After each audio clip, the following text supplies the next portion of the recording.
शुक्लांबरधरं विष्णुं शशिवर्णं चतुर्भुजं प्रसन्नवदनं ध्यायेत् सर्वविघ्नोपशान्तये शरदिन्दुविकासमन्दहासां स्फुरदिन्दीवरलोचनाभिरामाम् अरविन्दसमानसुन्दरास्यामरविन्दासनसुन्दरीमुपासे महादेव। गुरुर्ब्रह्मा गुरुर्विष्णुर्गुरुर्देवो महेश्वरः गुरुस्साक्षात् परं ब्रह्म तस्मै श्रीगुरवे नमः। श्रुतिस्मृतिपुराणानामालयं करुणालयं नमामि भगवत्पादं शङ्करं लोकशङ्करं। सदाशिवसमारम्भां शङ्कराचार्यमध्यमाम् अस्मदाचार्यपर्यन्तां वन्दे गुरुपरम्परां। भारतीकरुणापात्रं भारतीपदभूषणं भारतीपदमारूढं भारतीतीर्थमाश्रये विद्याविनयसम्पन्नं वीतरागं विवेकिनं वन्दे वेदान्ततत्त्वज्ञं विदुषेकर भारती। सच्चिदानन्दरूपाय कृष्णाय क्लिष्टकर्मणे नमो वेदान्तवेद्याय गुरवे बुद्धिसाक्षिणे। श्रीराम जय जय राम श्रीराम जय जय राम श्रीराम जय जय राम। नमः शंकराय नमः शंकराय नमः शंकराय। शारदे पाहि मां शंकर रक्ष मां शारदे पाहि मां शंकर रक्ष मां शारदे पाहि मां शंकर रक्ष मां। हरि ओम। శృంగేరి జగద్గురువుల యొక్క అనుగ్రహంతో శారదా చంద్రమౌళీశ్వరుల యొక్క అనుగ్రహంతో ఇవాల్టిన మనం విష్ణు సహస్రనామాన్ని ఆ భాష్యాన్ని శంకర భాష్యాన్ని అనుసంధానం చేసుకుంటూ కొనసాగిస్తున్నాము. క్రిందటిసారి 10 శ్లోకాల వరకు 11 వరకు మనం చెప్పుకున్నాం సుమారుగా. క్రిందటిసారి 11 వరకు సుమారుగా చెప్పుకున్నాం మనము ఆ విష్ణుమూర్తి యొక్క తత్వం ఏమిటి అని. ఇవన్నీ నామాలు అన్నామని చెప్పి కేవలం మనకి ఉన్న లౌకిక నామాల్లా కాదు, ఇవన్నీ గుణములు, భగవంతుడి యొక్క తత్వములు. యాని నామాని గౌణాని విఖ్యాతాని మహాత్మనః ఋషిభిః పరిగీతాని తాని వక్ష్యామి భూతయే. అంటే ఋషులు అంటే జ్ఞాన సంపన్నులు, మంత్రద్రష్టలు. వాళ్ళు నిత్యము అనుసంధానం చేసుకుంటూ భగవత్ కథలు చెప్పుకుంటూ ఈ నామాలనే అనుసంధానం చేసుకుంటూ జపము చేసుకుంటూ ఉండేవారు. అంత గొప్ప గుణములను తెలుసుకుంటున్నాం. ఎందుకు అంటే పరమాత్మ నిర్గుణ నిరాకారుడు. అలా అన్నప్పుడు గుణములు లేవు. మరి ఎలా పొందాలి అంటే నేరుగా పొందడం కష్టము కాబట్టి, మనకంత స్థితి లేదు కాబట్టి ఇలా ఋషులు అనేక విధాలుగా మనకి ఈ నామములు పూజా విధానములు ఇచ్చారు. అయితే ఇవి వారికి తోచినవి ఇచ్చారా అంటే అలా కాదు. ఆ పరబ్రహ్మము సగుణ సాకారముగా భక్తులను అనుగ్రహించడానికి ఆయనే ఒక రూపాన్ని దాల్చి ఉన్నాడనమాట. ఉపాసకానాం కార్యార్థం బ్రహ్మణో రూపకల్పన. అందుకని ఆ రూపములో ఆ తత్వమునే మనం తెలుసుకునే ప్రయత్నం చేస్తున్నాం. ఇది భీష్మ యుధిష్ఠిరుల సంవాదముగా మనకి మహాభారత అంతర్గతంగా మనకి లభిస్తున్నది. దాన్ని మనం తెలుసుకున్నాము. విశ్వం విష్ణు అని ప్రారంభించి ఎక్కడ అద్వైతం ఉందో కూడా తెలుసుకున్నాం. క్షేత్రజ్ఞో అక్షరేవచ అని, క్షేత్రజ్ఞుడు ఆ అక్షర పరబ్రహ్మమే అయ్యున్నాడు అన్న గొప్ప నామములు కూడా వీటిల్లోనే లభిస్తున్నాయి. ఇవాల్టిది మనం 12వ శ్లోకం నుంచి చెప్పుకుంటున్నాము. వసు మనాసత్య సమాత్మా సంమిత సమః అమోఘ పుండరీకాక్షో వృషకర్మ వృషాకృతి అని అద్భుతమైన నామములు. మొట్టమొదటే వసుహు అంటే వసవే నమః అని. అంటే వసు శబ్దంతో ఎప్పుడూ కూడా నివసించేవాడు. వసంతి సర్వభూతానామత్ర, అన్ని చోట్ల కూడా నివసించేవాడు కాబట్టి వసువు అన్న నామము శ్రీ మహావిష్ణువుకి సహజముగానే ఉంది అన్నమాట. ఆ స్వభావమే ఆయనది అంతటా వ్యాపించి ఉన్నవాడు కాబట్టి. అలాగే వసూనాం పావకశ్చాస్మి అని చెప్పి గీతలో కూడా చెప్పాడు. వసువులలో అష్టవసువులలో నేను పావకుడు అన్న నామముతో ఉన్నవాడను. అంటే పరమాత్మ తను అవ్యక్త రూపుడైన పరమాత్మని ఇప్పుడు శ్రీ మహావిష్ణువు అంటున్నాం. ఆయనే బ్రహ్మ విష్ణు మహేశ్వరులను మళ్ళీ సృష్టించాడు. వారి నుంచి వసు రుద్ర అలాగే వసు రుద్ర పితృదేవతలు వీళ్ళందరినీ కూడా ఆయనే సృష్టించాడు. అన్నిటిలో కూడా ఒక అంశ కింద ఈయననే మళ్ళీ ఉంటాడనమాట. అందుకే రుద్రానాం శంకరశ్చాస్మి వసూనాం పావకశ్చాస్మి ఇలా ఉంటారనమాట. అలాగే ఆదిత్యులు ఉంటారు. ఆదిత్యుల్లో రవిని అయి ఉన్నాను నేను. అలాగ ప్రతి దేవతలో ఆయనే ఉంటాడు. అందుకని ఇక్కడ వసు శబ్దంతో అష్ట వసువుల్లో కూడా ఒకానొక వసువు కింద ఈ పరమాత్మయే ఉన్నాడు అని తెలుస్తోంది. అందున వసు శబ్దేన ధనవాచిన ప్రాశస్త్యం లక్ష్యతే అని. వసు అన్న శబ్దంతో ధనమే చెప్పబడుతుంది. ధనాన్ని అంటే ఈ వసువులు ఉన్నారు, అష్ట వసువులు, వాళ్ళు ఏం చేస్తూ ఉంటారు అంటే ఈ భూమండలం అంతా కూడా, అలాగే 14 భువనములంతా కూడా వాళ్ళు వ్యాపించిపోయి ఎవరి కర్మకు అనుసారంగా వారికి ధనాన్ని ఇస్తూ ఉంటారు. ఆ వసు శబ్దంతో పరమాత్మ ధనాన్ని ఇచ్చేవాడే అవుతున్నాడు అన్నమాట. అంటే ఈ శబ్దాన్ని మనం నిత్యము స్మరిస్తూ ఉంటే మనకి ధనము లోటు లేకుండా ఉంటుంది అని ఇక్కడే అర్థమవుతూ ఉంటుంది. అందుకే ప్రత్యేకంగా ఏం చెప్పక్కర్లే, ఆయన నామము ఆయన గుణము తెలిస్తే దాన్ని స్మరించగా మనకు ఏది లబ్ధి పొందుతుందో అక్కడే అర్థమైపోతుంది మనకి. అలాగే వసుమనాహ అని తర్వాత శబ్దం, తర్వాత నామము వసు మనసే నమః. ఇది ఏమిటి అంటే చక్కటి హృదయము మనస్తత్వము కలిగినవాడు ఆ పరమాత్మ. రాగద్వేషాదిభిః క్లేశైర్మదాదిభిర్ ఉపక్లేశైశ్చ యతో న కలుషితం చిత్తం అన్నారు. అంటే రాగద్వేషములు, మదము, అహంకారములు అవేమీ లేకుండా నిర్మలమైన స్వచ్ఛమైన మనసు ఎవరికి కలిసి ఉందో, ఎవరికి ఉన్నదో ఆయన్ని వసుమనాహ అన్నారన్నమాట. అది కేవలం శ్రీ మహావిష్ణువుకే చెందిన నామమై ఉంది అది. అలాగే సత్య అంటే సత్యాయ నమః. సత్యం అంటే మనం నిజము అన్నట్లు మాట్లాడుతూ ఉంటాం వ్యవహారంలో, కానీ సత్యం అంటే సత్యజ్ఞానం అనంతం బ్రహ్మ. పరమాత్మకి చెప్పబడిన లక్షణాల్లో ముఖ్యమైనది సత్. ఆ సత్యం అదే సత్యమై ఉన్నది. అందుకే మనము సత్యనారాయణ స్వామి వ్రతం చేస్తాం. ముఖ్యంగా కథలో చూస్తే సత్యము సత్యము అంటాం. ఏమిటి అంటే అన్నిటినా ఆయన ఉనికి అయి ఉన్నాడు అని అర్థం చేసుకోవాలి. అక్కడ కథాపరంగా అక్కడ వేరేవి చెప్పినా కూడా అన్నిటికీ ఉనికి ఆ పరమాత్మయే, సత్యమై ఉన్నాడు, సచ్చిదానందుడు. అంటే ఉపలక్షక న్యాయం అది. సత్యం ఒకటి చెప్పారంటే సచ్చిదానందుడు అని మనం అన్వయించుకోవాలి. అందుకు అదే ఉపలక్షక న్యాయం కింద ఆయన సచ్చిదానంద స్వరూపుడు అయి ఉన్నాడు. అదే అవితథ రూపత్వాత్ పరమాత్మ సత్య. అంటే నిత్యమైన ఆత్మతత్వము, శుద్ధతత్వము కలిగినవాడు కాబట్టి ఆయన్ని సత్యుడు అంటున్నాం మనం. అలాగే మూర్తాత్మకత్వాద్వా సచ్చబ్దచ్చాత్ భవత్. అంటే మూర్తములు అమూర్తములు అని మనకి ఈ భూతములన్నీ ఉన్నాయి పంచభూతములలో. అంటే కొన్ని కనపడతాయి మనకి, అంటే పృథివీ, జలము, అగ్ని మన ఇంద్రియ గోచరములు అవుతాయి. అలాగే వాయువు, ఆకాశం అన్నది అంత తేలిగ్గా మనకు కనపడదు కళ్ళకి, అవి అమూర్తములు కానీ ఉన్నాయి. అవి అంటే కనపడేవి కొన్ని, కనపడనివి కొన్ని ఉన్నాయి. వీటిలో అన్నిటికీ కూడా మూల ఆధారణమైన ఉనికి కలిగిన ఆ పరమాత్మ ఎవరు అంటే శ్రీమన్నారాయణుడే. అందుకు ఆయనని సత్యుడు అని అంటున్నాము.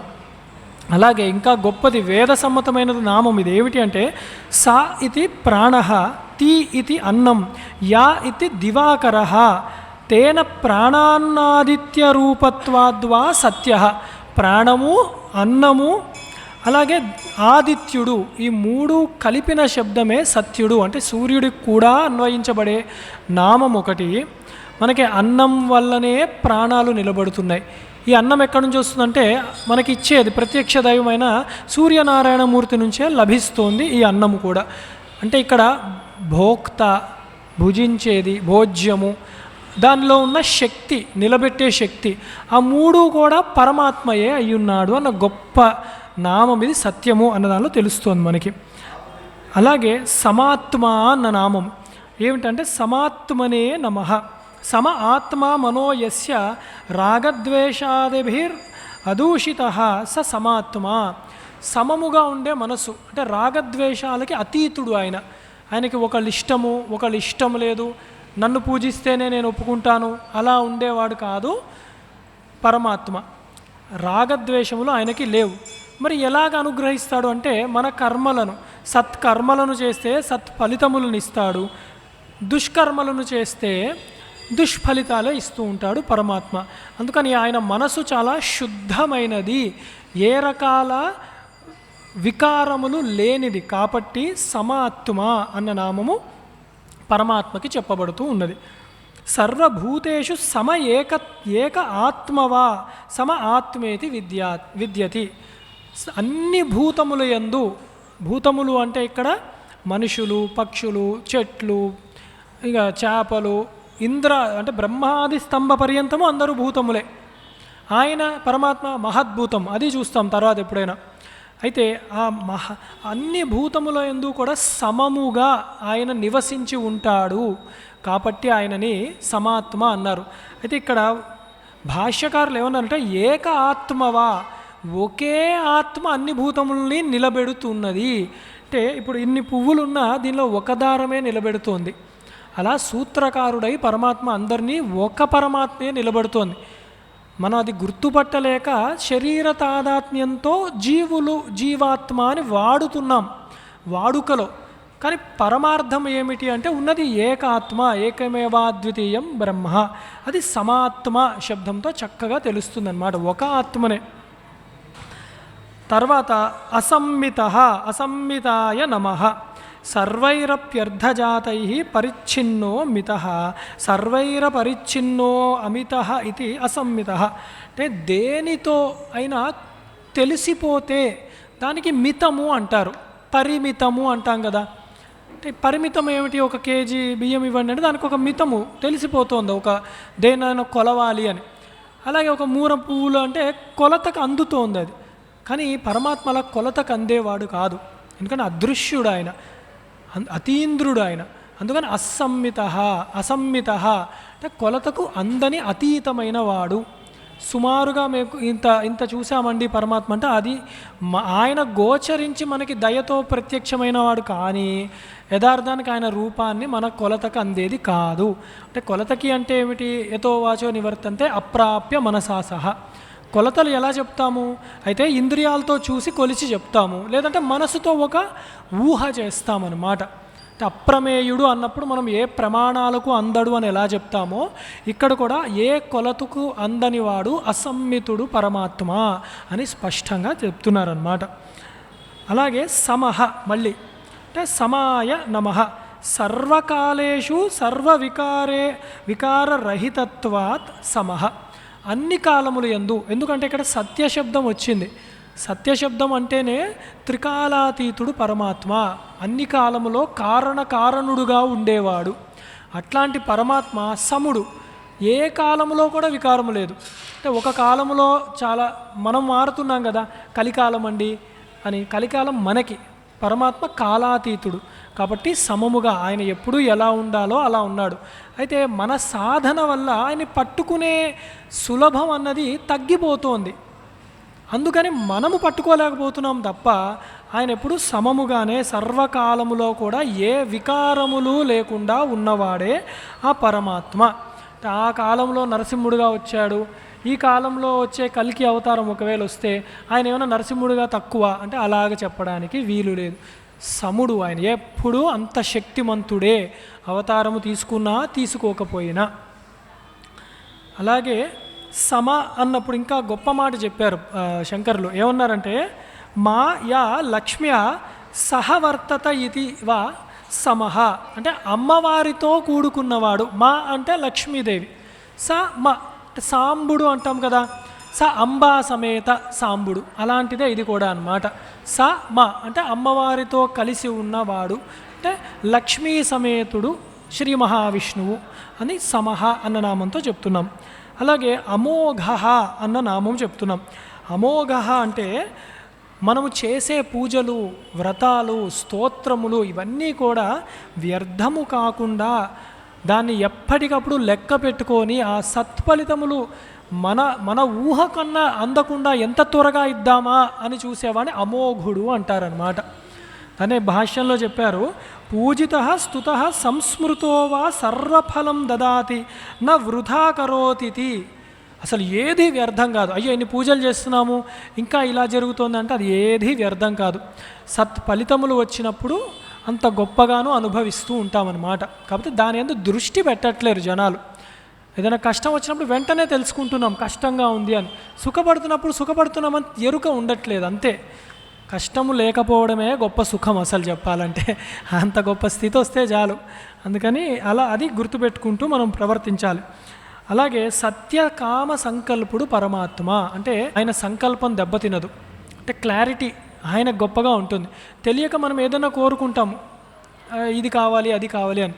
కానీ మన యొక్క ప్రవర్తన, మన యొక్క వాసనలు అది ముందుగానే త్రికాలాతీతుడు కాబట్టి, త్రికాలజ్ఞుడు కాబట్టి పరమాత్మ అవి ముందే చూసి ఏది ఇస్తే మనకి నేరుగా మోక్షము వస్తుందో లేదా క్రమముగా అన్న మోక్షం వస్తుందో, ఏది మనకి మంచిదో, ఏది ఇస్తే మనం పాడవకుండా జారిపోకుండా ఉంటామో అది ఆయన గమనిస్తూ ఉంటాడు. అందుకు ఆయన సత్యకామ సంకల్పుడు. ఆ శబ్దమే అమోఘలో మనకి అనుస్యూతముగా ఉంటుంది. ఇదే మనము శివారాధనలో తన్మే మన శివ సంకల్పమస్తు అనడం విని ఉంటారు కొందరు. అంటే నా మనస్సులో శివ సంకల్పమే అవుగాక, నాకు కోరుకోవడం కూడా చేత కాదు, ఒకదానికొకటి కోరుకోవచ్చు, అది తక్కువ అవ్వచ్చు ఎక్కువ అవ్వచ్చు తెలియదు. అందుకని స్వామి నీవు ఇద్దామనుకుంటున్నావో అదే నాకు ఇవ్వు అని చక్కగా కోరుకుంటాం. అలాంటి గొప్ప నామం ఇది అమోఘ అన్నదన్నమాట. అమోఘమైన వాడు అంటే పరమాత్మకి ఇలా వాడతారు. లౌకికమైన మాటలు వేరు, ఇది వేదంలో చెప్పబడే మాటలు కాబట్టి, భాష్యంవి కాబట్టి. అలాగే పుండరీకాక్ష, పుండరీకాక్షాయ నమః అని. హృదయస్థం పుండరీకమశ్నుతే వ్యాప్నోతి తత్రోపలక్షిత ఇది పుండరీకాక్ష. అందరి హృదయాలలో కూడా చక్కగా నివసించి హృదయ పుండరీకములలో నివసించి ఉన్నాడు. అంటే హృదయ పద్మములో, అంటే వేరే వాళ్ళకి లేదా, అంటే వికసించాలి, బుద్ధి వికసించాలి, లేకపోతే పరమాత్మ తత్వము తెలియదన్నమాట. అందుకని వికసించిన వాళ్ళకి స్పష్టంగా కనబడుతున్నాడు. వికసించిన వాళ్ళకి వికసించే వరకు కూడా ఆ వికసన శక్తిగా కూడా పరమాత్మయే అయి ఉన్నాడు.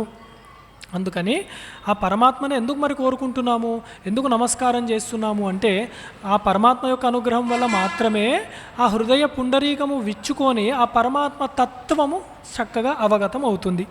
అది ఒక అర్థం. రెండవది పుండరీకాక్ష అంటే యత్ పుండరీకం పురమధ్యస్థం సంస్థం అని వేదంలోనే చెప్పబడింది. యత్ పుండరీకం పురమధ్య సంస్థం అని. అంటే పురి అంటే ఈ శరీరం మధ్యలో ఉంది పుండరీకము, అక్కడ పరమాత్మ ఉన్నాడు. మధ్యలో అంటే ఇప్పుడు దీన్ని విభజించి ఈ మధ్యలో ఎక్కడొచ్చిందా, నాభి దగ్గర వచ్చిందా, అది కాదు. పంచకోశములను ఉంటాయి మనకి, అన్నమయ, ప్రాణమయ, మనోమయ, విజ్ఞానమయ, ఆనందమయ. ఈ కోశముల మధ్యలో ఉన్నవాడనమాట. ఇవన్నీ నయితి అని పక్కన పెట్టి ఆ మధ్యలో ఎవరు పట్టుకుంటారో, ఆ అన్నిటికీ మధ్యలో ఎవరున్నారో ఆధారముగా అది పరమాత్మ అయి ఉన్నాడు. అదే సచ్చిదానందం. అది ఒకటి. ఇంకో నామం, ఇంకో భాష్యం ఏమిటి అంటే పుండరీకాకారే ఉభే అక్షిణీ అస్యేతివా, అంటే పద్మముల వంటి కన్నులు కలిగినవాడు అని. అంటే కమలాక్షుడు అంటాం కదా, అంత గొప్పగా. అంటే ఆయన చూపులే వికసించి ఉన్నాయి. ఆయన చూసినప్పుడు మనం వికసిస్తుంది, మన హృదయములు వికసిస్తూ ఉంటాయి. అందుకని ఆ కమలాక్షుడను అర్చిస్తూ ఉండాలి నిరంతరము అని భాగవతంలో కూడా చెప్తూ ఉన్నారు. తర్వాతి నామము వృషకర్మణే నమః అని. ధర్మ లక్షణం కర్మాస్యేతి వృషకర్మ అంటే ధర్మము అయిన కర్మలే చేస్తూ ఉంటాడు. అంటే రామో విగ్రహవాన్ ధర్మ అంటాం, అట్లా ధర్మబద్ధమైన కర్మలే చేస్తారు. ఆ పరమాత్మ యొక్క లీలలు మనకి అర్థం కాకపోవచ్చు, మనకంత బుద్ధి శక్తి ఉండకపోవచ్చు, కానీ ఏ పని చేసినా ధర్మబద్ధమైన కర్మలే చేస్తారు కాబట్టి. అంటే వృష శబ్దంతో ధర్మమే చెప్పబడుతుంది. కిందటిసారి మనం చెప్పుకున్నాం. అందుకే వృషభ వాహనుడు ఈశ్వరుడు కూడా. అంటే వృషభం ధర్మము యందే ఆయన అధిరోహిస్తూ ఉంటాడు, ధర్మమునే. అలాగే వృషకర్మ అంటే ధర్మబద్ధమైన కర్మలే చేస్తూ ఉంటాడు. మనము ధర్మబద్ధమైన కర్మలు చేస్తే మాత్రమే పరమాత్మ లభిస్తూ ఉంటాడు. అలాగే వృషాకృతి అంటే వృషాకృతయే నమః. ధర్మార్థమాకృతి రస్యేతి వృషాకృతి. అంటే ఆయన ఆకృతి ఏమిటి అంటే ధర్మమే ఆకృతి పొంది ఉన్నాడు. అదే ఇందాక అన్నాం మనం. అంటే రామో విగ్రహవాన్ ధర్మ.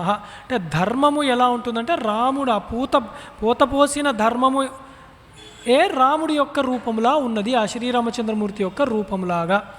నాకు శాస్త్రం తెలియట్లే, పురాణాలు చదవలేదు అంటే రామాయణం చూస్తూ రాములు వారు ఎవరితో ప్రవర్తించారు, ఎక్కడ ఎలా మాట్లాడారు, ఎక్కడ ఎలాంటి నిర్ణయం తీసుకున్నారు అన్నది చూస్తే మనకి ధర్మశాస్త్రమే అర్థమైపోతుంది.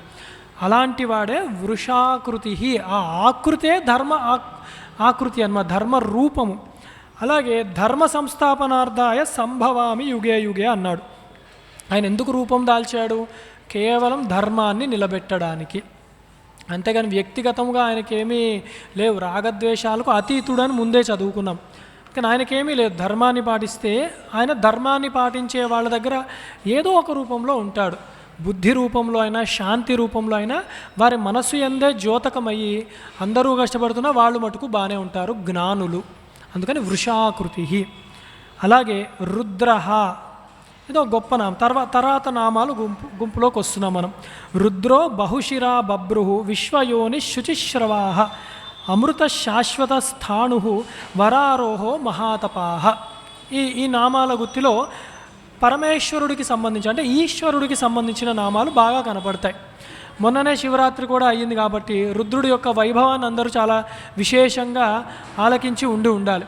ఆ రుద్ర అన్న నామమే చాలా గొప్ప విషయమైందనమాట. ఏదన్నా ప్రదేశానికి వెళ్తే రుద్రనామంతో పవిత్రత పొందుతుంది.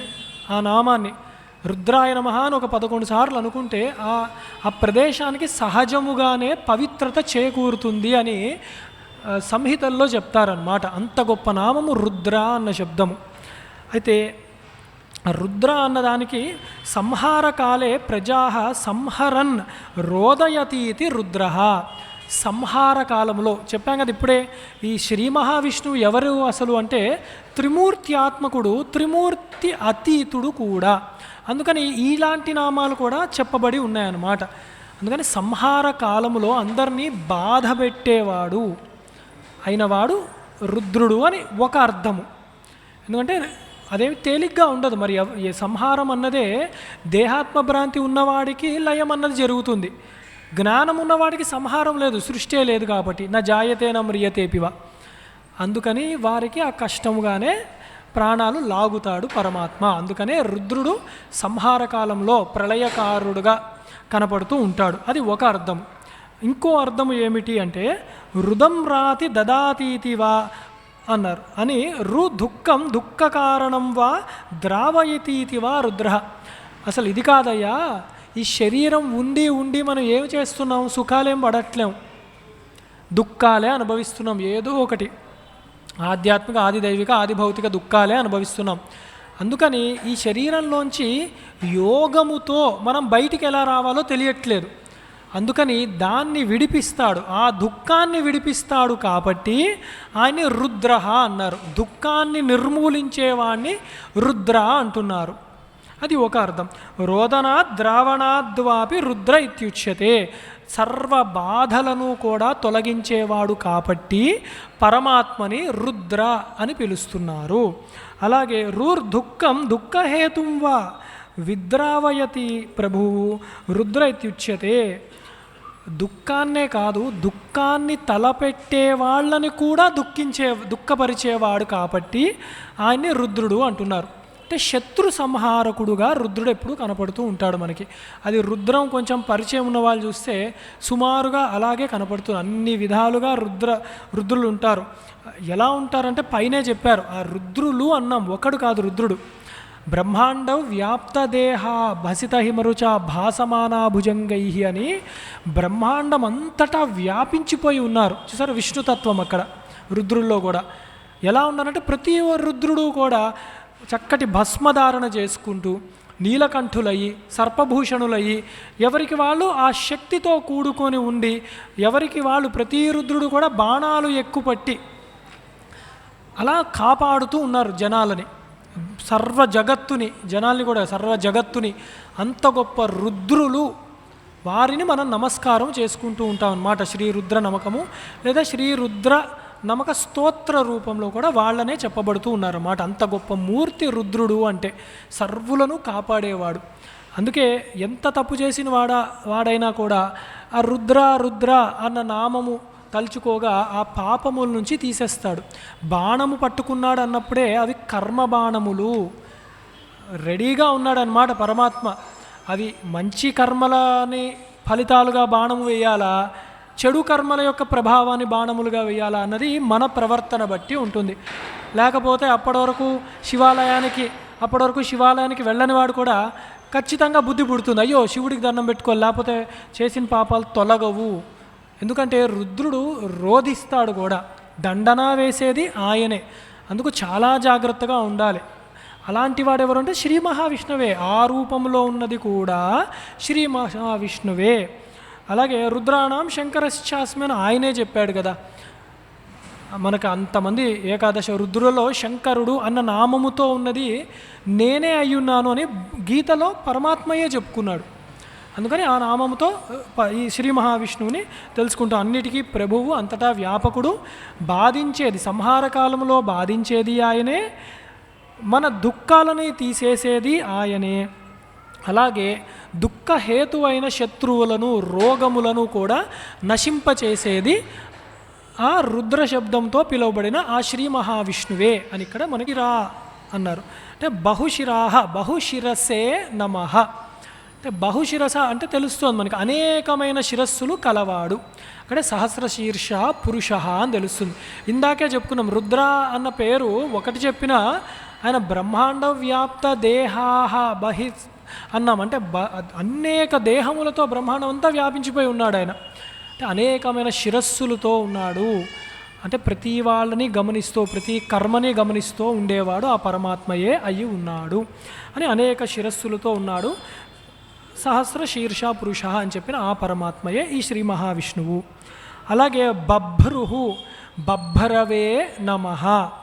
బిభర్తీతి లోకానితి బభ్రుహు. అంటే భరించేవాడిని బభ్రుహు అంటారు. సత్యం దగ్గర ప్రారంభించాం మనం. అంటే సచ్చిదానంద స్వరూపుడు ఆ పరమాత్మ కూడా అలాగా సత్ అంటే ఆధారముగా అయ్యుండే ఈ నామరూపాత్మకమైన జగత్తు అంతటిని కూడా భరిస్తూ ఉన్నాడు. లేదా సగుణ సాకారమే చూస్తే పరమాత్మ అంతటా వ్యాపించి ఉన్న 14 భువనములుగా కనపడినా కూడా ఆ భువనములకి ఆధారశక్తి ఏది అంటే పరమాత్మయే. అందుకే సంహార కాలంలో ఇవన్నీ ఆయనలో లయమవుతాయి. ఎందుకంటే కారణము కార్యము కన్నా వేరు కాదు కాబట్టి. ఇది ఇదివరకు బాగానే చెప్పుకున్నాం మనం. అంటే మనగే శుచిశ్రవాహ, శుచిశ్రవసే నమః. శుచీని శ్రవాంసి నామాని శ్రవణీయాని అస్యేతి శుచిశ్రవాహ. చక్కగా పుణ్యమైన పదములతో స్తుతింపబడేవాడు కాబట్టి ఆయన శుచిశ్రవాహ అన్నారు. ఎప్పుడు చక్కగా స్తోత్రము చేస్తుంటే ఇంత గొప్ప నామములు, ఇంత గొప్ప పుణ్యమూర్తి పరమాత్మ అన్నది మనకి తెలుస్తుంది. చక్కగా వేదములతో, స్తోత్రములతో, భాగవత కథాశ్రవణముతో లేదా నామజపముతో కూడా చక్కగా స్తుతిస్తూ ఉన్నారు. స్తుతించడం వల్ల ఆయనకేమొస్తుంది? ఏమీ అవసరం లేదు. ఆయన నిత్యతృప్తుడు. మనము పుణ్యాలు సంపాదించుకుంటూ ఉంటాం, పాపాలు పోగొట్టుకుంటూ ఉంటాం. అంటే ఎవరి నామాన్ని స్మరించగా విన్నంత మాత్రాన మనము శుచులం అవుతున్నామో అట్లాంటి నామములు కలిగిన వాడు కాబట్టి కూడా ఆయన శుచిశ్రవుడు అంటున్నాం మనం. అలాగే అమృత. ఇన్ని గొప్ప విశేషాలు ఎందుకు వచ్చాయి ఆయనకి అంటే అమృతుడు ఆయన. అమృతాయ నమః.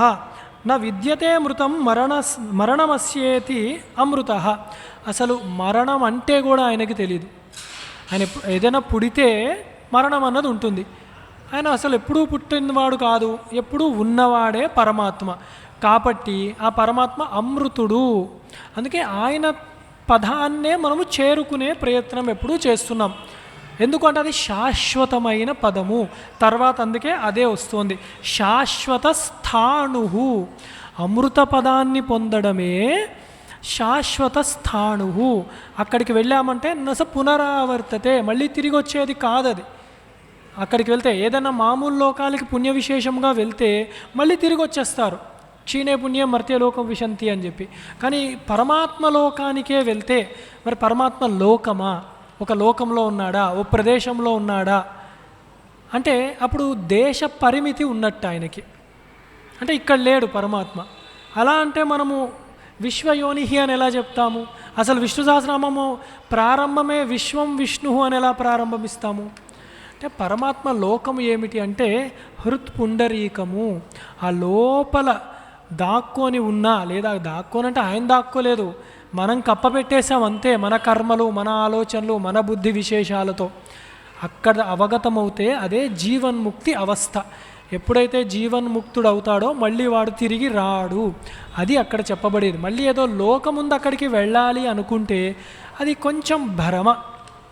సాలోక్య మోక్షం ఉంది, సాలోక్య సామీప్య సారూప్య సాయుజ్యములు ఉన్నాయి, చెప్పబడ్డాయి. కానీ అక్కడికి వెళ్తే అది అంతిమము కాదు. అక్కడ కూడా జ్ఞానబోధ చేసి అప్పుడు జ్ఞానాన్ని ఇచ్చి ఆయనలో కలుపుకుంటాడు. అంటే ఘటాకాశం మహాకాశంలో కలిసినట్టు. అదేమిటి సారూప్యము కూడానా అంటే సాక్షాత్ స్వామి యొక్క రూపాన్ని పొందినా కూడా వెనక్కి రావాలా అని అనుమానం లేదు, రావాలి. ఎందుకంటే నామరూపాలు అన్నప్పుడే గుణాలకు అందుతున్నాయి. ఉదాహరణ ఉన్నారా? జయ విజయులే ఉన్నారు, వారు అలాగే ఉంటారు కదా అక్కడ. కానీ వాళ్ళు పాపము చేయడం వల్ల, ఎందుకు పాపం చేయాల్సి వచ్చింది, లేదా పాప బుద్ధి ఎందుకు కలిగింది? అహంకారము అంటే గుణము ఉంది కాబట్టి. గుణం ఉందని ఎలా చెప్తున్నారు? రూపం ఉంది కాబట్టి. నామము రూపము గుణము అన్నీ ఒక దగ్గరే ఉంటాయి, అందుకని వెనక్కి రావాల్సి వచ్చింది. ఆ పాప క్షయమయ్యాకే మళ్ళీ వాళ్ళ ప్రదేశానికి వాళ్ళు వెళ్ళారు. అందుకని ఎప్పుడైతే మనము పరమాత్మని తత్వతః తెలుసుకుంటామో అప్పుడు వెనక్కి వెళ్ళము. అందుకని ఆయనది శాశ్వత స్థానము ఆయనది. అందుకే శాశ్వత స్థానవే నమః అని ప్రార్థిస్తూ ఉంటాం మనము. అలాగే వరారోహాయ నమః. వర ఆరోహోస్యేతి వరారోహ అంటే చక్కటి పదము కలిగినవాడు, చక్కటి అంగములు కలిగినవాడు, ఆరోహము ఆరూఢ స్థితిలో ఉన్నవాడు పరమాత్మ. వరారోహ అంటే చేరిపోయి ఉన్నాడు ఆయన. ఆయన ఇంకా తెలుసుకోవలసింది, చేరవలసింది పరమాత్మకి లేదు. ఆయన్ని నమస్కారం చేసుకున్న వాళ్ళకి వాళ్ళు ఆ పథాన్నే, శాశ్వతమైన పథాన్నే చేరుకుంటారు. కాబట్టి వరారోహుడు. అలాగే నచ పునరావర్తతే అని కూడా ఇందాకే చెప్పాం. అంటే మళ్ళీ తిరిగి వచ్చేది కాదు, ఆరూఢ స్థితికి వెళ్ళాం. ఇప్పుడు మనందరము సుమారుగా 6 వృక్ష అంటే పరమాత్మని చేరుకోవాలి అన్న ఇచ్చ, కోరిక కలిగిన వాళ్ళం. చేరుకున్న స్థితి జీవన్ముక్తి అవస్థ, అమృత తత్వాన్ని పొందినవాడు ఆరూఢ స్థితిలో ఉంటాడు. వాడు ఆ ఆరూఢ స్థితి ఏమిటి అంటే వరారోహ అన్నారన్నమాట. ఆయన పేరే. అంటే పరమాత్మని శాశ్వత స్థాణు అన్నారు కదా, కదలని వాడు, గొప్ప ప్రదేశము, ఆ లోకానికి చేరితే మళ్ళీ రాడు అని అక్కడే ఆగిపోతారేమో. ఆయన రూపమే మోక్షము, ఆయన మోక్ష రూపమే. ఆయన్ని చేరుకోవడము, ఆయన లభించడము, ఆయన దగ్గరికి వెళ్ళడము, ఆయన్ని తెలుసుకోవడము, ఇవన్నీ వేరే కాదు. పరమాత్మయే అయ్యున్నాడు అంతా కూడా. జ్ఞాన రూపంలో ఇక్కడే ఉన్నాడు, ఇక్కడే తెలుసుకుంటాం, ఆయన రూపాన్నే పొందుతున్నాం. బ్రహ్మవిత్ బ్రహ్మైవ భవతి అని. అలాగే మహాతపాహ అంటే మహాతపస్సే నమః. మహత్సృజ్య విషయం తపోజ్ఞానమస్యేతి మహాతపాహ. ఏమిటి మహాతపస్సు? ఏమిటి ఆయన పేరు అంటే మహాతపుడు. ఏమిటి అంటే ఆయన సృష్టి చేయడంలో అంత గొప్ప జ్ఞానము కలిగినవాడు. ఏమిటా జ్ఞానము అంటే ఎవరి కర్మలు వాళ్ళకి ఉల్టా పల్టా చేసి ఇచ్చేయకూడదు. సినిమాల్లో చెప్పినట్టు ఒక శరీరంలో ఇంకొన్ని ప్రవేశింపజేసి అట్లా ఉండదు. సృష్టి చేశారు అంటే మన గుణములు, మన కర్మలను బట్టే చాతుర్వర్ణ్యం మయా సృష్ట్వా గుణకర్మ విభాగిషః అని. ఎవరి కర్మలు వాళ్ళకు వస్తాయి. మేమేమీ చేయలేదండి, మాకెందుకు బాధ ఉందంటే మనకి తెలీదు, మర్చిపోయాము, లేదా చేసేటప్పుడు అది చెడు అని తెలియకుండా చేసేసాం. అందుకే కొన్ని కర్మలు తెలిసి చేస్తాము, కొన్ని తెలియకుండా చేసే కర్మలు. కానీ మహాతప అంటే అంత జ్ఞాన సంపన్నుడు. సృష్టి చేసే జ్ఞానము బ్రహ్మగారికి ఇస్తారు ఆయన చక్కగా సృష్టి చేసుకుంటూ ఆ నారాయణుణ్ణి. అలాగే ఐశ్వర్యం ప్రతాపోవా తపో మహద్యస్యేతి మహాతప అంటే అధికమైన ఐశ్వర్యము, అధికమైన తపస్సు కలిగినవాడు. మహాతపస్సు అంటే మహత్ శబ్దంతో ఇక్కడ ఐశ్వర్యాన్ని చెప్తున్నారు. అలాగే తపస్సు కూడా చెప్పబడుతుంది. ఆయన్ని మించిన తపస్సు లేదు, ఆయన్ని మించిన ఐశ్వర్యం ఎవ్వడి దగ్గర ఉండనే ఉండదు. కాబట్టి మహాతపుడు ఆయన. అలాగే తర్వాతి నామాల గుంపులోకి వెళ్తున్నాము. సర్వగ సర్వవిద్భాను విశ్వక్సేనో జనార్దన వేదో వేదవిదవ్యంగో వేదాంగో వేదవిత్ కవి అని గొప్ప నామములు. సర్వగ అంటే సర్వగాయ నమః, సర్వత్ర గచ్చతీతి సర్వగ, అన్నిటిలో ఉన్నవాడు, అన్నిటి దగ్గరికి వెళ్ళగలిగేవాడు. అంటే ఏమిటి? కారణుడు. అన్నిట్లో ఎందుకున్నాడు ఆయన? మన ఏ భూతములో అయినా బట్టి అది చెప్పే నామమే సర్వగ అన్న. సర్వవిత్, అన్నీ తెలిసిన వాడిని సర్వవిత్ అంటారు. సర్వము తెలిసినవాడు. ఎందుకు? ఆయనే కదా సృజించింది. అదే ముందు చెప్పుకున్నారు శంకర్లు. అందుకే అంత గొప్పగా రాస్తారు భాష్యము. అంటే మహాతప అంటే సృజనములో, అంటే ఈ సృష్టి చేసే దానిలో గొప్ప జ్ఞానము కలిగిన వాడు ఉండి మళ్ళీ హృత్పుండరీకంలో ఉండి అన్నీ గమనిస్తూ ఉన్నాడు ఆయన. సర్వగుడు, అంతటా వ్యాపించిపోయి ఉన్నవాడు. అలాగే అందుకని అంతటా వ్యాపించి ఉన్నాడు కాబట్టి సర్వవిత్, అన్నీ తెలిసినవాడు, ఎప్పటికప్పుడు సర్వము తెలిసినవాడు కాబట్టి సర్వవిత్ అన్నారు. భాను అంటే భాతీతి భాను అంటే ప్రకాశవంతమైనది, మెరిసేది, అంటే చైతన్య స్వరూపము అని. తమేవ భాంతమనుభాతి సర్వం అని వేదవచనమే ఉన్నది. అన్నిటినీ కాంతివంతము చేసేవాడు, ప్రకాశింపజేసేవాడు. అంటే లైట్ వస్తుందా అంటే అలా కాదు, అర్థం చేసి చైతన్యవంతుడు అని. అంటే ఏదైనా కదులుతోంది, కదలట్లేదు, ఒక పదార్థం అంటూ ఉంది అని ఎలా తెలుస్తోంది అంటే లోపల ఆ చైతన్యం అన్నది ఉంది, ఆ ఉనికిగా ఉన్నాడు పరమాత్మ. ఇప్పుడు ఈ రెండు కలిపి చూడాలి. సర్వవిత్ భాను అంటే సర్వం వేత్తి, అంటే సర్వ విచ్ఛాసౌ భానుశ్చేతి సర్వవిత్ భాను. సర్వము వ్యాపించిపోయి ఉన్నాడు, సర్వము తెలుసుకుంటూ ఉన్నాడు, సర్వముని చైతన్యవంతముగా చేస్తూ ఉన్నాడు. అంటే సచ్చిదానందుడు, సచ్చిత్ స్వరూపుడు అని చెప్పే నామమే సర్వవిత్ భాను అని. తర్వాత విశ్వక్సేన, విశ్వక్సేనాయ నమః.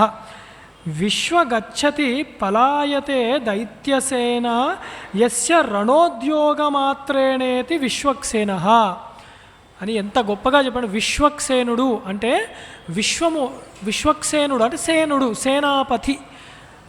విష్ణు మతంలో ఉన్నవాళ్ళు కొందరు, అందరూ కాదు, కొందరు విశ్వక్సేనుడినే ప్రధాన నాయకుడుగా పెట్టుకుంటారు. మనం స్మార్తులము, ఏ భేదము లేని వాళ్ళు గణపతే విశ్వక్సేనుడు మనకి, లేదు సుబ్రహ్మణ్యుడు. వాళ్ళు గణపతిని అంగీకరించడానికి ఎందుకో మనసు నొప్పి వాళ్ళు విశ్వక్సేనుని పెట్టుకుంటారు. పర్వాలేదు, ఎందుకంటే విశ్వక్సేనుడు ఎవరో కాదు, సాక్షాత్ శ్రీ మహావిష్ణువే అయ్యున్నాడు. విశ్వక్సేనుడు, విశ్వక్సేనాయ నమః అని ఆయన పేరే. ఏమిటి అంటే ఏదైనా యుద్ధము జరిగితే రణరంగములో వారిని చూడగానే శత్రువులు భయముతో పారిపోతారు. యుద్ధం చేసి ఓడిపోవడం కాదు శత్రువులు. అంత గొప్ప మూర్తి విశ్వక్సేనుడు ఎవరు అంటే శ్రీ మహావిష్ణువే. ఆ శ్రీ మహావిష్ణువు యుద్ధంలో దిగాడంటే మనకు తెలుసు రామచంద్రమూర్తి ఎలా యుద్ధం చేశారో, ఎన్ని కోట్ల రాక్షసుల్ని దునుమాడారో, ఎంతమంది పారిపోతూ ఉన్నారో వారిని చూసి. అలాంటి గొప్ప యుద్ధాన్ని చేసేవాడు అన్నమాట. అందుకు విశ్వక్సేన నామముతో ఆ శ్రీ మహావిష్ణువే చెప్పబడుతూ ఉన్నారు. అలాగే జనార్దనాయ నమః. ఇక్కడ రెండు అర్థాలు ఉంటాయి. ఏమిటి అంటే జనాన్ దుర్జనాన్ అర్ధయతీతి హినస్తి నరకాదీన్ గమయతీతి వా జనార్దన. దుర్జనులు ఎవరుంటారో వారిని వెతికి పట్టుకొని దగ్గరుండి నరకానికి తోసుకెళ్ళేవాడు జనార్దనుడు. అది అన్నమాట. పరమాత్మ ఎప్పుడు మనకి నచ్చినట్టే ఉంటాడంటే కాదు, మనల్ని మంచిగా చేసే ముఖ్య ఉద్దేశం ఉంది కాబట్టి తగ్గ శిక్షలు ఆయనే దగ్గరుండి వేస్తాడు. రెండవ అర్థం ఏంటంటే జనైః పురుషార్థమభ్యుదయ నిశ్రేయస లక్షణం యాచ్యతే జనార్దన. జనములను సత్కర్మలను చేసేవాళ్ళకు కూడా వెతికి పట్టుకొని పురుషార్థములన్నీ చక్కగా ఆయనే దగ్గరుండి చేయించి ముఖ్యమైన శ్రేయో మార్గమైన మోక్ష పథానికి వీళ్ళు వెళ్తున్నారా వెళ్ళేటట్టు చేసేవాడు కూడా జనార్దనుడే అయి ఉన్నాడు. అందుకని ఈ రెండు అర్థాలు కూడా జనార్దన అన్నప్పుడు మనము ఎలా ఉంటున్నామో ఆయన స్పందన అలా ఉంటుంది. మనం చెడ్డ పనులు చేసి జనార్దన అంటే ఆయన తీసుకెళ్లే దారి వేరు, మంచి పనులు చేస్తూ జనార్దన అంటే ఆయన ఇచ్చే ఉత్తమ గతులు వేరే ఉంటాయి. అలాగే జనార్దన. వేదో వేద విదవ్యంగో వేద వేదాయ నమః వేదయతీతి వేద. అసలు తెలుసుకునేవాడే ఆయన, తెలియబడేవాడే ఆయన. అందుకని వేదయతీతి నమః. అలాగే తేషామేవానుకంపార్థః మహామజ్ఞానజం తమః నాశయామ్యత్మా భావస్థాః జ్ఞానదీపేన భాస్వతాః అని ఒక గీతలో కూడా చెప్పారు. ఏమిటంటే ఆ పరమాత్మ ఏమి చేస్తున్నాడు అంటే మనలో ఉన్న తమస్సు అన్న అజ్ఞానాన్ని సమూలముగా నాశనము చేసి జ్ఞానమూర్తిగా జ్ఞానాన్ని తెలియజేస్తున్నాడు. ఏమిటా జ్ఞానం? మళ్ళీ ఆయన మూర్తే, అంటే ఆయన తత్వాన్నే ఆయన తెలియజేస్తున్నాడు. ఆ అహం అన్న భావనని నిర్మూలించి ఆ తమస్సు ఆవరణని జీవాత్మ దేహాత్మ అన్న భ్రాంతి నిర్మూలిస్తున్నాడు. కాబట్టి వేద అన్న నామం ఆయనకి ఉంది. అలాగే వేదవిత్ వేద విదే నమః యథావత్ వేదార్థం వేత్తీతి వేదవిత్. ఈ నామం 2-3 సార్లు వస్తుంది. వేద అర్థాన్ని స్పష్టముగా తెలిసినవాడు, వేద అర్థముతో స్పష్టముగా తెలియబడేవాడు. కాబట్టి వేదవితే నమః అని వేదము ద్వారానే తెలుస్తాడు. వేదము ఏం చెప్తోంది? అంతిమముగా ఉపనిషత్తులు చెప్తున్నాయి. ఉపనిషత్తు జ్ఞానమే చెప్తోంది. పైన వేద అన్నారు అంటే వేదము ద్వారా. వేదవిత్ అంటే వేదము ఏం చెప్తోంది? బ్రహ్మము అయి ఉన్నది. కిందేమిది? వేదవిత్ అన్నారు అంటే బ్రహ్మవిత్, వేదాన్ని తెలుసుకున్నాం. అంటే బ్రహ్మము ఆయనే, బ్రహ్మవిదము ఆయనే అయి ఉన్నాడు. బ్రహ్మవిత్ బ్రహ్మైవ భవతి అన్నది కూడా ఇక్కడ కూడా మనకి స్పష్టంగా తెలుస్తోంది. అలాగే వేదాంతకృత్ వేద విదే వచాహం అని గీతలో చెప్పారు. వేదాంతముల ద్వారా నేను తెలియబడేవాడను, జ్ఞానము ద్వారా తెలియబడేవాడను అని. సర్వే వేదా సర్వ విద్యా స శాస్త్రా సర్వే యజ్ఞా అని వేరే చోట కూడా చెప్పారు. అన్ని శాస్త్రములో, అన్ని పురాణములో, అన్ని విద్యలలో కూడా నన్ను చెప్పడానికే అవన్నీ ఉన్నాయి. అంటే మనం ఏదో గ్రంథం చదివాము, పురాణం చదివాము, పారాయణ చేస్తున్నాము, పరమాత్మ తత్వము తెలియకపోతే ఆయన అవగతము కానట్లే.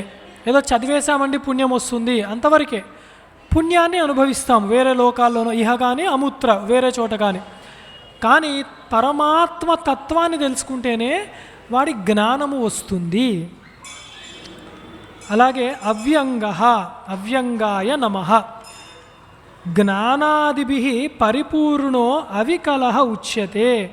జ్ఞానము అయ్యున్నాడు కాబట్టి ఆయన చెదిరిపోనివాడు, జ్ఞానము ఆయన అంగములుగా ధరించినవాడు, ఆయన జ్ఞానస్వరూపుడు ఆయన. అందుకని జ్ఞానమూర్తే, జ్ఞానమే మూర్తిభవించినవాడు అయి ఉన్నాడు అని. అలాగే వ్యంగో వ్యక్తిహీన విద్యత ఇతివా అవ్యంగ అని అవ్యక్తోహం అని కూడా మనకి గీతలో చెప్పారు. అంటే జ్ఞానమూర్తి కాబట్టి అవయవాలేవీ లేనివాడు. అలాగే అవ్యక్తుడు, ఇంద్రియ గోచరము కానివాడు. ఎందుకు? ఇంద్రియాలు అవి కూడా గుణాల వరకే పట్టుకుంటాయి. ఆ గుణాతీతుడు కాబట్టి అవ్యక్తుడు పరమాత్మ. అవ్యంగుడు అంటే కూడా అదే, అంగములు లేవు ఆయనకి. అంటే మనలా కాళ్ళు చేతులు లేవు. ఎందుకు లేవు ఆయనకి కాళ్ళు చేతులు అంటే ఆయన ఒక శరీరానికి పరిమితి అయినవాడు కాదు. శరీరానికి పరిమితి అంటేనే గుణాలకు అందేవాడు. గుణాతీతుడు, రూపాతీతుడు కాబట్టి ఆయన అవ్యంగుడు కూడా, జ్ఞానమూర్తి అని చెప్పే ముఖ్య ఉద్దేశం. అలాగే మళ్ళీ వేదవిత్ అని వచ్చింది ఇక్కడ, మళ్ళీ ఈ పంక్తిలోనే వచ్చేసింది వేదవిత్ అని. అంటే వేద విదే నమః వేదాన్ వింతే విచారయతీతి వేదవిత్. అంటే వేదములను బాగా అర్థము చేసుకుంటే తప్ప తెలిసేవాడు కాదు. వేదముల ద్వారా తెలుసుకునేవాడు ఒకటి, వేదములను క్షుణ్ణముగా పరికిస్తే తప్ప అర్థం కాడు. అందుకే కొందరికి పరమాత్మ ఎక్కడ చెప్పారండి, తత్వం ఎక్కడ చెప్పారండి, కర్మలే చెప్పారు వేదంలో అనుకుంటారు. ఇప్పుడు మన శ్రీరుద్రమో పురుష సూక్తమో చూస్తే అది చదివితే ఏదో ఫలితం ఉంది, అక్కడితో ఆగిపోతారు వాళ్ళు. దానిలో తత్వము ఎలా చెప్పారు, త్రిపాద ఊర్ధ ఉదయ్ పురుష అని దాన్ని ఎలా అర్థం చేసుకోవాలి? సర్వవ్యాపకుడు రుద్రుడు అన్నప్పుడు ఎలా అర్థం చేసుకోవాలంటే వేత్తి మాం తత్వతః, తత్వముతోనే తెలుసుకోవాలి నన్ను అని పరమాత్మయే చెప్పాడన్నమాట. అందుకని వేదవిత్ అంటే పరమాత్మని క్షుణ్ణంగా పరికిస్తే తప్ప ఆయన అర్థమయ్యేవాడు కాదు. కవిహి, ఇంకో నామం కవిహి, కవయే నమః అంటే పోయెట్ అని కాదు. కవి అన్న శబ్దము క్రాంత దర్శన అని చెప్తుంది, త్రికాల జ్ఞానము ఉన్న వాళ్ళకి చెప్తుంది అన్నమాట కవి శబ్దము. అలాగే సర్వదృక్ అంటే సర్వము చూడగలుగుతాడు. భూత భవిష్యత్ వర్తమాన కాలాల యొక్క జ్ఞానము ఎవరికి కలిగి ఉంటుందో వారిని కవి అంటారు. అందుకే గణపతిని కవిం కవీనాం అని చదువుతాం ప్రార్థనలో. కవి శబ్దం ఆయనకి ఎందుకు వేశారంటే క్రాంతదర్శి, ఆయన త్రికాలజ్ఞుడు, బ్రహ్మమే అయి ఉన్నాడు కాబట్టి. అలాగే కవిర్మనీషి అని అంటే కవి శబ్దంతో బుద్ధి, తెలివి కూడా చెప్పబడుతూ ఉన్నది అని. తర్వాత నామములు లోకాధ్యక్ష సురాధ్యక్షో ధర్మాధ్యక్ష కృతాకృత చతురాత్మ చతుర్వ్యూహ చతుర్ధంష్ట్ర చతుర్భుజ. ఇవి కూడా పరమాత్మ యొక్క లక్షణములు చెప్పే గొప్ప నామములు. లోకాధ్యక్షుడు అంటే లోకానాం అధ్యక్షత ఇది. సర్వలోకములు అంటే పరమాత్మ సర్వలోకములు 14 లోకములు అనుకోండి, అనేక బ్రహ్మాండములు అనుకోండి, ఎన్ని లోకములు చెప్తే ప్రతి లోకానికి కూడా అధ్యక్షుడు అయి ఉన్నాడు అంటే పాలకుడు అయి ఉన్నాడు. ముందర మనం ఈ నామం వచ్చినప్పుడు సాక్షి అని చెప్పుకున్నాం అధ్యక్ష శబ్దంతో. ఇక్కడ అలా కాదు, ఇక్కడ అర్థం వేరే చెప్పారు శంకర్లు. సర్వలోక పాలకుడు అని చెప్తున్నారు. ఈ లోకాలన్నీ ఆయన యొక్క ఆధీనముతోనే పనిచేస్తూ ఉన్నాయి. అలాగే సర్వేషాం లోకానాం ప్రాధాన్యేనోపద్రష్టాః, అన్ని లోకములకు కూడా ప్రధానమయ్యి ఉన్నాడు. ఆయన అన్నీ చూసుకుంటూ కూడా ఉంటాడు కాబట్టి లోకాధ్యక్షుడు. అన్ని లోకముల్లో కూడా ఒక కన్ను వేసి పెడతాడు. కృష్ణ భగవానుడుగా ఆయన భూమి యందు అవతారము చేసినా ఇంద్రలోకములో, బ్రహ్మలోకములో, యమలోకములో ఏమవుతున్నాయో అన్నీ ఇక్కడి నుంచే ఒక కన్ను వేసి చూస్తాడు. వాళ్ళని ఎక్కడైనా అహంకారములు వస్తే చక్కదిద్దుతూ ఉంటాడు. ఈ కథలన్నీ కృష్ణలీలలో మనకు తెలుస్తూనే ఉంటాయి. అధ్యక్ష లోకపాలానాం సురానాం అధ్యక్ష సురాధ్యక్ష, లోకపాలకులను సురులు అంటామన్నమాట. వాళ్ళందరినీ కన్నా కూడా పై స్థాయిలో ఉన్నారు, వారిని కూడా నియమించేవాడు. వీరందరికీ లోకపాలకులకు కూడా ప్రభు అయి ఉన్నవాడు కాబట్టి ఆయన సురాధ్యక్ష అని అన్నారు. అలాగే ధర్మాధ్యక్ష ధర్మాధ్యక్షాయ నమః, ధర్మాధర్మౌ సాక్షాత్ ఈక్షతే అనురూపం ఫలం దాతుం తస్మాత్ ధర్మాధ్యక్ష. ధర్మము అధర్మము కూడా మనం చేసేది నిరంతరము కూడా ఆయనే సాక్షి అయి గమనిస్తూ ఉంటాడు. దానికి తగ్గ ఫలాన్ని కూడా ఎప్పటికప్పుడు ఎలా ఇవ్వాలి అన్నది ఇస్తూ ఉంటాడు కాబట్టి ధర్మాధ్యక్ష అన్న నామం. అలాగే కృతాకృత కృతాకృతాయ నమః, కృతశ్చ కార్యరూపేణ అకృతస్య కారణరూపేణ ఇది కృతాకృత. అంటే కృత శబ్దంతో కార్యరూపంలో ఉన్నాడు అంటే జగద్ రూపంలో ఉన్నది శ్రీ మహావిష్ణువే. జగత్తు అతీతముగా అంటే అతీతం అంటే ఏమిటి? ఈ జగత్తుకి అంటకుండా కనపడకుండా ఉండేది కూడా ఆ శ్రీ మహావిష్ణువే కారణరూపుడుగా. అంటే సత్ చిత్తు ఆనందము నామము రూపము ఇదే ప్రపంచము. సచ్చిదానంద రూపుడుగా కారణుడుగా ఉన్నది పరమాత్మయే. సచ్చిదానంద రూపుడిని ఆధారంగా తీసుకొని నామరూపములు దానిపైన భాషించి జగత్తుగా కనపడేది కూడా ఆ శ్రీ మహావిష్ణువే. కాబట్టి కృతాకృత అన్న నామంతో ఆ పరమాత్మనే కార్యకారణ స్వరూపుడుగా చెప్పబడుతూ ఉన్నది. అలాగే చతురాత్మ చతురాత్మనే నమః, సర్గాదిషు పృథగ్విభూతయ చతస్రః ఆత్మనః యస్య సహ చతురాత్మ. సర్గాది అంటే సర్గము అంటే సృష్టి. ఈ సృష్టి ఆది అన్నారు అంటే సృష్టి స్థితి లయములు అన్నీ కూడా నాలుగేసి విధములుగా ఆయన వ్యాపించి ఉన్నాడు కాబట్టి చతురాత్మ అన్నారు. అదేమిటి అంటే మొట్టమొదటిది సృష్టి స్థితి లయలు చేయడానికి బ్రహ్మ విష్ణు మహేశ్వరుడుగా ఉన్నారు ఆయన, తెలిసిపోయింది ముగ్గురు ఉన్నారు. మరి నాలుగవ అంటే వీటికి అంటకుండా ఉన్న పరమాత్మ ఒకడు, అలా 4 కింద. కానీ శంకరులు ఇక్కడ చాలా విశేషంగా చెప్పారు. బ్రహ్మ దక్షాదయ కాల తథైవాఖిలం జగత్ అని. బ్రహ్మగారు దక్షాదులతో కాలాన్ని జగత్తును సృష్టించారు, ఆ 4. అలాగే విష్ణుర్మన్వాదయ కాల సర్వభూతాని. విష్ణువు, మనువులు, కాలము, మిగతా సర్వ జగత్తు, అక్కడి నుంచి వచ్చిన జగత్తు, అలా 4. అలాగే రుద్రుడు, కాలుడు, అలాగే యముడు, అటు నుంచి వచ్చిన భూతములు, అవన్నిటికీ 4. ఇలా 4 కూడా సృష్టి స్థితి లయలు చేశాడు కాబట్టి చతురాత్మ అన్నారు. చూసారు ఎంత గొప్ప భావన అంటే, ఎంత గ్రంథములు అన్నీ పరిశీలించిన వారు కాబట్టే శంకరాచార్యుల వారు ఇది రాయగలరు. లేదా చతురాత్మ అంటే ఏదో చెప్తారు, అర్థం కాదు. 4 ఆత్మలు ఏమిటి అని హరివంశంలో వాటిలో కూడా తీసుకుని వ్యాసవచనాత్ అన్నారు. వ్యాసుల వారు పురాణాల్లో అందించారు ఈ మాట. కానీ ఇలాగ 4 కింద. తర్వాత చతుర్వ్యూహ అన్నారు. చతుర్వ్యూహములు అందరికీ తెలిసిందే. వాసుదేవుడు, ప్రద్యుమ్నుడు, అనిరుద్ధుడు, సంకర్షణుడు అని ఇలా ఈ 4 వ్యూహములుగా కూడా సృష్టి స్థితి లయములు కూడా చేసేవాడు ఆ పరమాత్మయే. అలాగే తిరోధానము కూడా ఇస్తూ ఉంటాడు. ఈ 4 వ్యూహములు ఈ పని చేసేవాడు చతుర్వ్యూహుడు అని కూడా అంటారు. అలాగే చతుర్దంష్ట్ర అంటే 4 కోరలు కలిగిన వాడు. చతుర్దంష్ట్రాయ నమః. ఎందుకట్లా మళ్ళీ ఆయన తీసుకెళ్ళి శుద్ధ వైష్ణవుడు అని చెప్పడానికి అంటే అట్లా చెప్పడానికి కాదు. నరసింహ ఉపాసన అన్నది అద్వైత తత్వాన్ని ప్రతిపాదిస్తూ ఉంటుందన్నమాట. ఒకే జగత్తులో ఒక ఇంట్లో ఒక వంశంలో చెందినవాడే హిరణ్యకశిపుడు.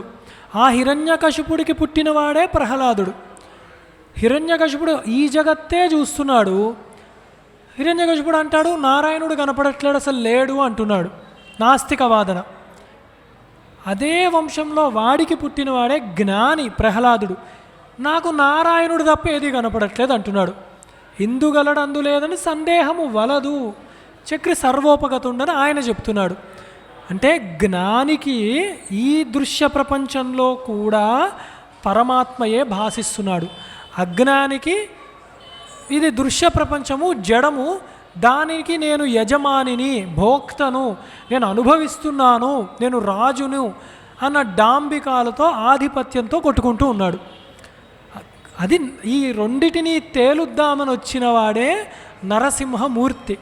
వచ్చి ఏం చేశాడు అంటే జ్ఞానము ఎవరి దగ్గర ఉందో ఆయన్ని అనుగ్రహించాడు, జ్ఞానహీనుడను శిక్షించాడు. అందుకే అప్పటి వరకు ముల్లోకాలు గెలిచాను నేను అని ఎంతో పొగరుతో డాంబికాలతో ఉన్న హిరణ్యకశిపుడు అక్కడ వాడి కీర్తి నష్టము కూడా జరిగింది. ఎందుకు అంటే అద్వైత భావన వాడికి అర్థం కాలేదు కాబట్టి. చిన్నపిల్లవాడైనా ప్రహ్లాదుడికి అర్థమైంది కాబట్టి వాడే సింహాసనాన్ని అధిరోహించాడు, జ్ఞాన సింహాసనాన్ని అధిరోహించాడు. ఆ ప్రహ్లాదుడు జ్ఞానమూర్తి, అంత గొప్పగా వచ్చినవాడు నరసింహ అవతారం. కాబట్టే అద్వైత ఆచార్యులందరికీ కూడా సహజముగానే నారసింహ ఉపాసకులు వాళ్ళు. నరసింహ భక్తాయ నమః అని కూడా శంకరుల యొక్క నామాల్లో మనం చూడొచ్చు. అలాగే చత్వారి శృంగాహ అన్నారు. ఇక్కడ దంష్ట్రలోనే అనుకోకర్లే, కొమ్ములను కూడా అనుకోవచ్చు అని వేదాన్నే చెప్పబడుతుంది. వేదమూర్తి ఆయన శిరస్సు పరమాత్మని చెప్తోంది. నారసింహ శిరస్సు మిగతా భాగము ఏదైతే ఉందో అది జగత్తుని చెప్తోంది.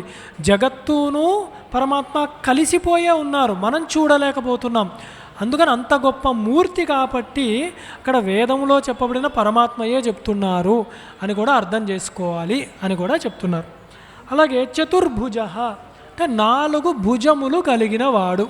ఏమిటా 4 భుజములు అంటే శంఖ చక్ర గదా పద్మములు ధరించిన చక్కటి సాత్విక మూర్తి శ్రీమన్నారాయణమూర్తి ఒకటి.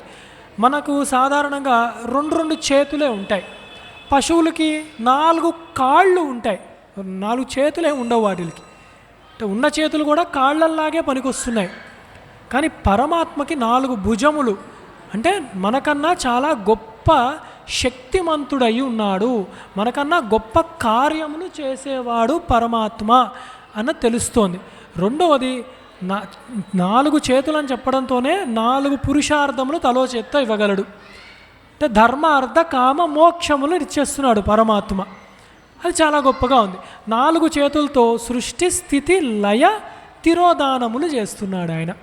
ఇవి కూడా చాలా గొప్పటి భావనలు అన్నమాట. మరి మోక్షముని ఆయన్నే చేరుకోవాలి. నాకు ఏదైనా ఇవ్వు అంటే ఇస్తో కూర్చోబెడతాడు ఆయన. నువ్వే కావాలి స్వామి అంటే అప్పుడు నేనే అహం విభావయే భవాని అని, అలా ఆ భావననే నీవు అయిపోయి ఉన్నావు అని ఆ సోహం భావనే అందిస్తాడు పరమాత్మ. పరమాత్మకి 4 భుజాలు అంటే ఈ భావనతో గుర్తు అని స్మరిస్తూ ఉండాలి. తర్వాతది వేరే నామాలు. భ్రాజిష్ణుర్ భోజనం భోక్త, సహిష్ణుర్ జగదాదిజ, అనఘో విజయో జేత, విశ్వయోని పునర్వసు అని ఈ కొన్ని నామాలు.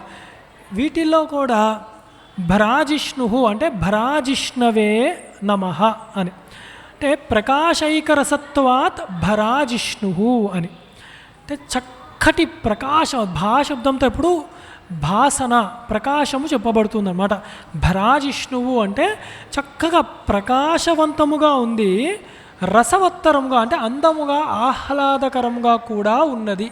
అంత గొప్ప రూపము, అంటే చూడలేకపోతున్నామంటే మార్తాండుడా అంటే అలా కాదు, చక్కటి ప్రకాశము కలిగినవాడు అంటే జ్ఞానమూర్తే, చైతన్య స్వరూపుడు. అది భ్రాజిష్ణు నామంతో తెలుస్తోంది. తర్వాత భోజనం, ఆయన పేరే భోజనం అంట. భోజనం చేస్తున్నామా అంట, భోజనం. నారాయణుడి పేరు భోజనం. ఎంత విచిత్రం చూడండి. అందుకే పదార్థం యందు తక్కువ భావన ఎప్పుడు ఉండకూడదు. భోజనం అని కాకుండా ఈశ్వర ప్రసాదం అని చూసినప్పుడు ఆ ఈశ్వర తత్వాన్నే తెలుసుకోవడానికి పనికొస్తోంది అది. లేదా అది పదార్థం తింటున్నాము అంటే ఇంగితం లేకుండా ఉంటుంది మనకి. కానీ ఆయన పేరే భోజనము. అంటే భోజ్య రూపతయా ప్రకృతి మాయా భోజనం ప్రకృతి రుచ్యతే. ఈ ప్రకృతి రూపముగా భోజ్యములుగా అంటే ఆరగించేదిగా. అంటే ఇక్కడ చూడండి, భోజనం అంటే పళ్ళెంలో ఉన్న అన్నం మాత్రమే కాదు, కంటికి రూపము భోజనము, చెవికి శబ్దము, అలాగే ముక్కుకి వాసన, అవన్నీ తీసుకుంటున్నాం. ఆహ్రియతే అన్నం అంటారన్నమాట. ఆహారము, ఆహ్రియత తీసుకునేది. అంటే కేవలం ఉపవాసం అంటే కడుపు ఒకటి కాల్చుకోవడం కాదు, కళ్ళు కూడా ఎటు పోకూడదు, చెవులు కూడా ఏది పడితే అది వినకూడదు. అంత గొప్పగా ఉండాలన్నమాట. అందుకని ఈ ప్రపంచమంతా కూడా ఈ శరీరానికి అనుభవించే విధంగా ఆయనే మాయా ప్రకృతి రూపముగా. ఏమిటి మళ్ళీ అంటే పాపం శరీరం ఇచ్చాను, ఒకడు ఏం చేస్తాడు, వాడు పుణ్యమైతే పుణ్యాన్ని అనుభవిస్తాడు, పాపమైతే పాపం. అందుకే వినకూడని వింటాం, చూడకూడని చూస్తాం, అది ఒక పాప విశేషమే. అందుకని భోజన రూపంలో కూడా ఆయనే ఉన్నాడు. మన కర్మల్ని ఆయన అలా ఇస్తూ ఉంటాడన్నమాట. ఇది మనం అనుకుంటున్నాం, నేను జీవుడను, కర్మను అనుభవిస్తున్నాను, కర్తను, భోక్తను అన్న అజ్ఞానముతో ఉంటున్నాం. కానీ నాయన నువ్వు జీవుడు అనుకుంటున్నావు, జ్ఞానముతో చూడు. అందుకే భ్రాజిష్ణు, జ్ఞాన ప్రకాశంతో చూడు. నువ్వు ఆ భోజనం ఉందా ప్రకృతి, నీలో నువ్వు అనుకుంటున్నావు జీవుడు, భోక్త, ఈ రెండు ఒకటే అయ్యింది. అంటే జీవ ఈశ్వరుడు రెండు ఒకటే అయ్యింది. భోజనము భోక్త. నిజంగా కర్మలు నేను అనుభవిస్తున్నాను, నేను తింటున్నానంటే నువ్వు తినేది కాదు, కేవలం పరమాత్మయే నీ రూపంలో పచనము చేస్తున్నాడు. కనీసం ఇది తెలుసు కదా, అహం వైశ్వానరో భూత్వా ప్రాణినాం దేహమాశ్రిత ప్రాణాపాన సమాయుక్త పచాన్యన్నం చతుర్విధం. ఇదన్నా తెలుసు. అంటే మనం తిన్నాం కాబట్టి అరుగుతోందా? భోక్తగా ఆయనే పచనము చేస్తున్నాడు. చదువుతున్నాము, బుద్ధికి ఎక్కుతోందా? జ్ఞాని, మేధావి శబ్దం చూసాము, ఆ బుద్ధి రూపంలో పరమాత్మయే ఉన్నాడు. అందుకని మేధావి అయి ఉన్నాడు ఆయనే. అందుకని ఆ భోక్త రూపంలో చూసేది మంచివి అవ్వాలి, అర్థం కావాలి, ఎక్కాలి మన మనసుకి, ఆహారం కూడా వంట పట్టాలి ఆరోగ్యంగా, అంటే భోక్త ఆయనే అయ్యున్నాడు అనుకోవాలి. అలా అనుకున్నప్పుడు ఏమవుతుంది, నేను భోక్త కాదు అని తెలుస్తుంది. అప్పుడు కర్త కూడా నేను కాదు అని ఆ కర్తృత్వ భావన వదులుతాం. అప్పుడు సర్వము ఉన్నది ఈశ్వరుడే అని ఈశ్వరార్పణ బుద్ధ్యా మనము కర్మలు చేస్తాం. అప్పుడు భోక్త నేను కాదే, కర్మ నేను ఈశ్వరుడికి అర్పించేశాను. మరి దాని ఫలం ఎవరికి రావాలి? నాకొద్దు. మంచి కానివ్వండి చెడు కాని నాకొద్దు, ఈశ్వరార్పణమస్తు అనేసాను నేను. ఇప్పుడు భోక్త ఆయనే అయ్యున్నాడు. అప్పుడు జ్ఞానము వైరాగ్యము మన యందు భాసిస్తాయన్నమాట. అది పరమాత్మ తత్వం. అలా చెప్తున్నారు విష్ణుదాస నామంలో కూడా. సహిష్ణు, సహిష్ణవే నమః అంటే హిరణ్యాక్షాదీన్ సహతే అభిభవతి ఇది సహిష్ణు అని. హిరణ్యాక్షుడు లాంటి రాక్షసులను ఆయన ఒప్పుకోలేదు, తిరస్కరించాడనమాట, సహించాడనమాట. ఆయన ఎంత అనుకోడని మాటలన్నా, విష్ణు నింద చేసినా, భగవతి నింద చేసినా ఆయన సహించాడు. ఎందుకు తిరస్కరించాడు? వాడి మాటలు పట్టించుకోలే ఆయన. ఎవరి మాటలు పట్టించుకున్నాడు? మరి భక్తుడి మాటలు పట్టించుకున్నాడు, జ్ఞాని మాటలు పట్టించుకున్నాడు పరమాత్మ. అందుకని అంత గొప్ప రాక్షసులు మేము ప్రార్థిస్తున్నాం అంటే వింటాడు అంతే ఆయన. దాని ఫలం వచ్చినప్పుడు అది కూడా ఇచ్చేస్తాడన్నమాట. అందుకే భయంకరమైన పాపములు చేసినా, భయంకరమైన పుణ్యములు చేసినా త్వరగా ప్రభావంలోకి వస్తుందన్నమాట అది. అలాగా పుణ్యాత్ముడు ఒక్కడు పిలిచాడు ప్రహ్లాదుడు, వెంటనే వచ్చేసాడు స్వామి. అంతమంది దుర్మార్గులు తిడుతూ ఉన్నారు, ఆయన పట్టించుకోలేదు, అసలు తీసుకోలేదు, స్వీకరించాడు. శుచిశ్రవాహ కదా పరమాత్మ, వీళ్ళ మాటలు ఆయన చెవున పడవు. అందుకని అలాగే జగదాదిజాయ నమః హిరణ్యగర్భ రూపేణ జగదాదాత్ ఉత్పద్యతే హ్యయమితి జగదాదిజ అంటే జగత్తుకి ఆది అంతము కూడా ఆయనే అయ్యున్నాడు. జగత్తు ఆయనలోంచి వచ్చింది, స్థితి ఆయన దగ్గరే నిలబడింది, ఆయనలోకే లయమైపోతూ ఉంటుంది. సృష్టి స్థితి లయకారుడుగా పరమాత్మని ఇక్కడ స్తుతిస్తున్నాము. అందుకే మొత్తం కారణకారుడుగా, సర్వము వ్యాపకుడుగా, భ్రాజిష్ణువుగా, సహిష్ణువుగా, భోజనము భోక్త అన్నీ ఆయనే. అందుకని జగత్తంతా ఆయనే నిమిడీకృతమైపోయి ఉన్నాడు. అనఘః అనఘాయ నమః అఘం న విద్యతేన్యేతి అనఘః. అఘము అంటే పాపము. మరి జగత్తులో ఉన్నాడు కదా పాపం. స్వామికి మనం చేసే పాపాలు అంటుతాయా? పాపాత్ముడు అని అంటూ ఉంటాం వ్యవహారంలో కొందరిని, పుణ్యాత్ముడు అంటూ ఉంటాం. మరి ఆత్మకి పాపము పుణ్యం అంటుతాయా అంటే అంటవు. మనం అక్కడ ఆత్మ అని దేన్ని అంటున్నాము? దేహ ఇంద్రియాలను అంటున్నాం. ఫలానా వాడు పాపం చేశాడు, ఏదో ఈశ్వర నింద చేశాడు, పాపిష్టివాడు అంటే వాడి దేహాన్ని అంటున్నాము. వాడి నోటుతో కాయము వాక్కు మనస్సుతో వాడు ఆ దూషణ చేశాడు, దాన్ని అంటున్నాం. ఎందుకు? వాడికి ఆ దేహాత్మ భ్రాంతి ఉంది కాబట్టి. అలాగే ఎవడో పుణ్యం చేశాడు, చక్కగా తులసిమాల సమర్పించుకున్నాడు, శివాభిషేకం చేశాడు, వాడు పుణ్యాత్ముడు అంటే వాడు దేహేంద్రాఘ. అందుకే ఏ పాపం అపహత పాప్మహ అని శృతి. అసలు ఏ పాపము అంటదు, పాపము నా జోలికే రాదు. పాపం ఎప్పుడొస్తుంది అంటే అసలంటూ కర్తృత్వ భావన ఉండాలి, దేహాత్మ భ్రాంతి ఉండాలి. దాంతో ఏదో కర్మ కాయము వాక్కుతో మనస్సుతో చేయాలి. వీటిలన్నిటికీ అతీతుడు పరమాత్మ. ఇంకెందుకు పాపం అంటుకుంటుంది? పాపం అంటదు, ఏ పాపము అంటదు. జగత్తులో ఉన్నాడు కదండి పాపం ఈశ్వరుడు, ఆయనకేం పాపం కాదు, మనమే పాపం. ఎందుకంటే జగత్తులో ఈశ్వరుడు ఉన్నాడు కదండి అంటున్నాం, కానీ ఈశ్వరుణ్ణి చూడట్లేము కదా. అందుకని మనదే పాపం. ఆ పాప విశేషం వల్ల అర్థము కావట్లేదు భగవత్ తత్వము. అందుకని పరమాత్మ ఎప్పుడూ కూడా శుద్ధ చైతన్యము. అలాగే విజయ అంటే విజయాయ నమః. విజయతే జ్ఞాన వైరాగ్య ఐశ్వర్నాదులుగా వచ్చినా జయిస్తున్నాడు, ఇంకా హిరణ్యాక్షులుగా వచ్చినా జయిస్తున్నాడు. అందుకని ఆ పరమాత్మ ఎలా జయిస్తున్నాడండి? పరాక్రమమేనా? అసలైన పరాక్రమము ఆయన అంటకుండా పనులు చేస్తున్నాడు, జ్ఞాన వైరాగ్యముతో ఉన్నాడు, అందుకని ఆయన విజయుడు అని. అలాగే జేత్రే నమః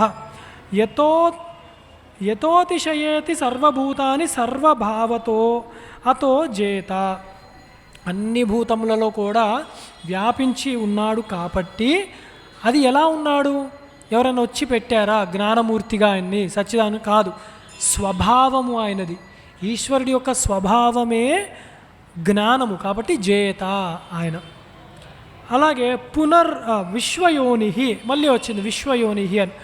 ఇందాక విశ్వానికి మూలమైన వాడు కారణస్వరూపుడుగా అని చెప్పాం.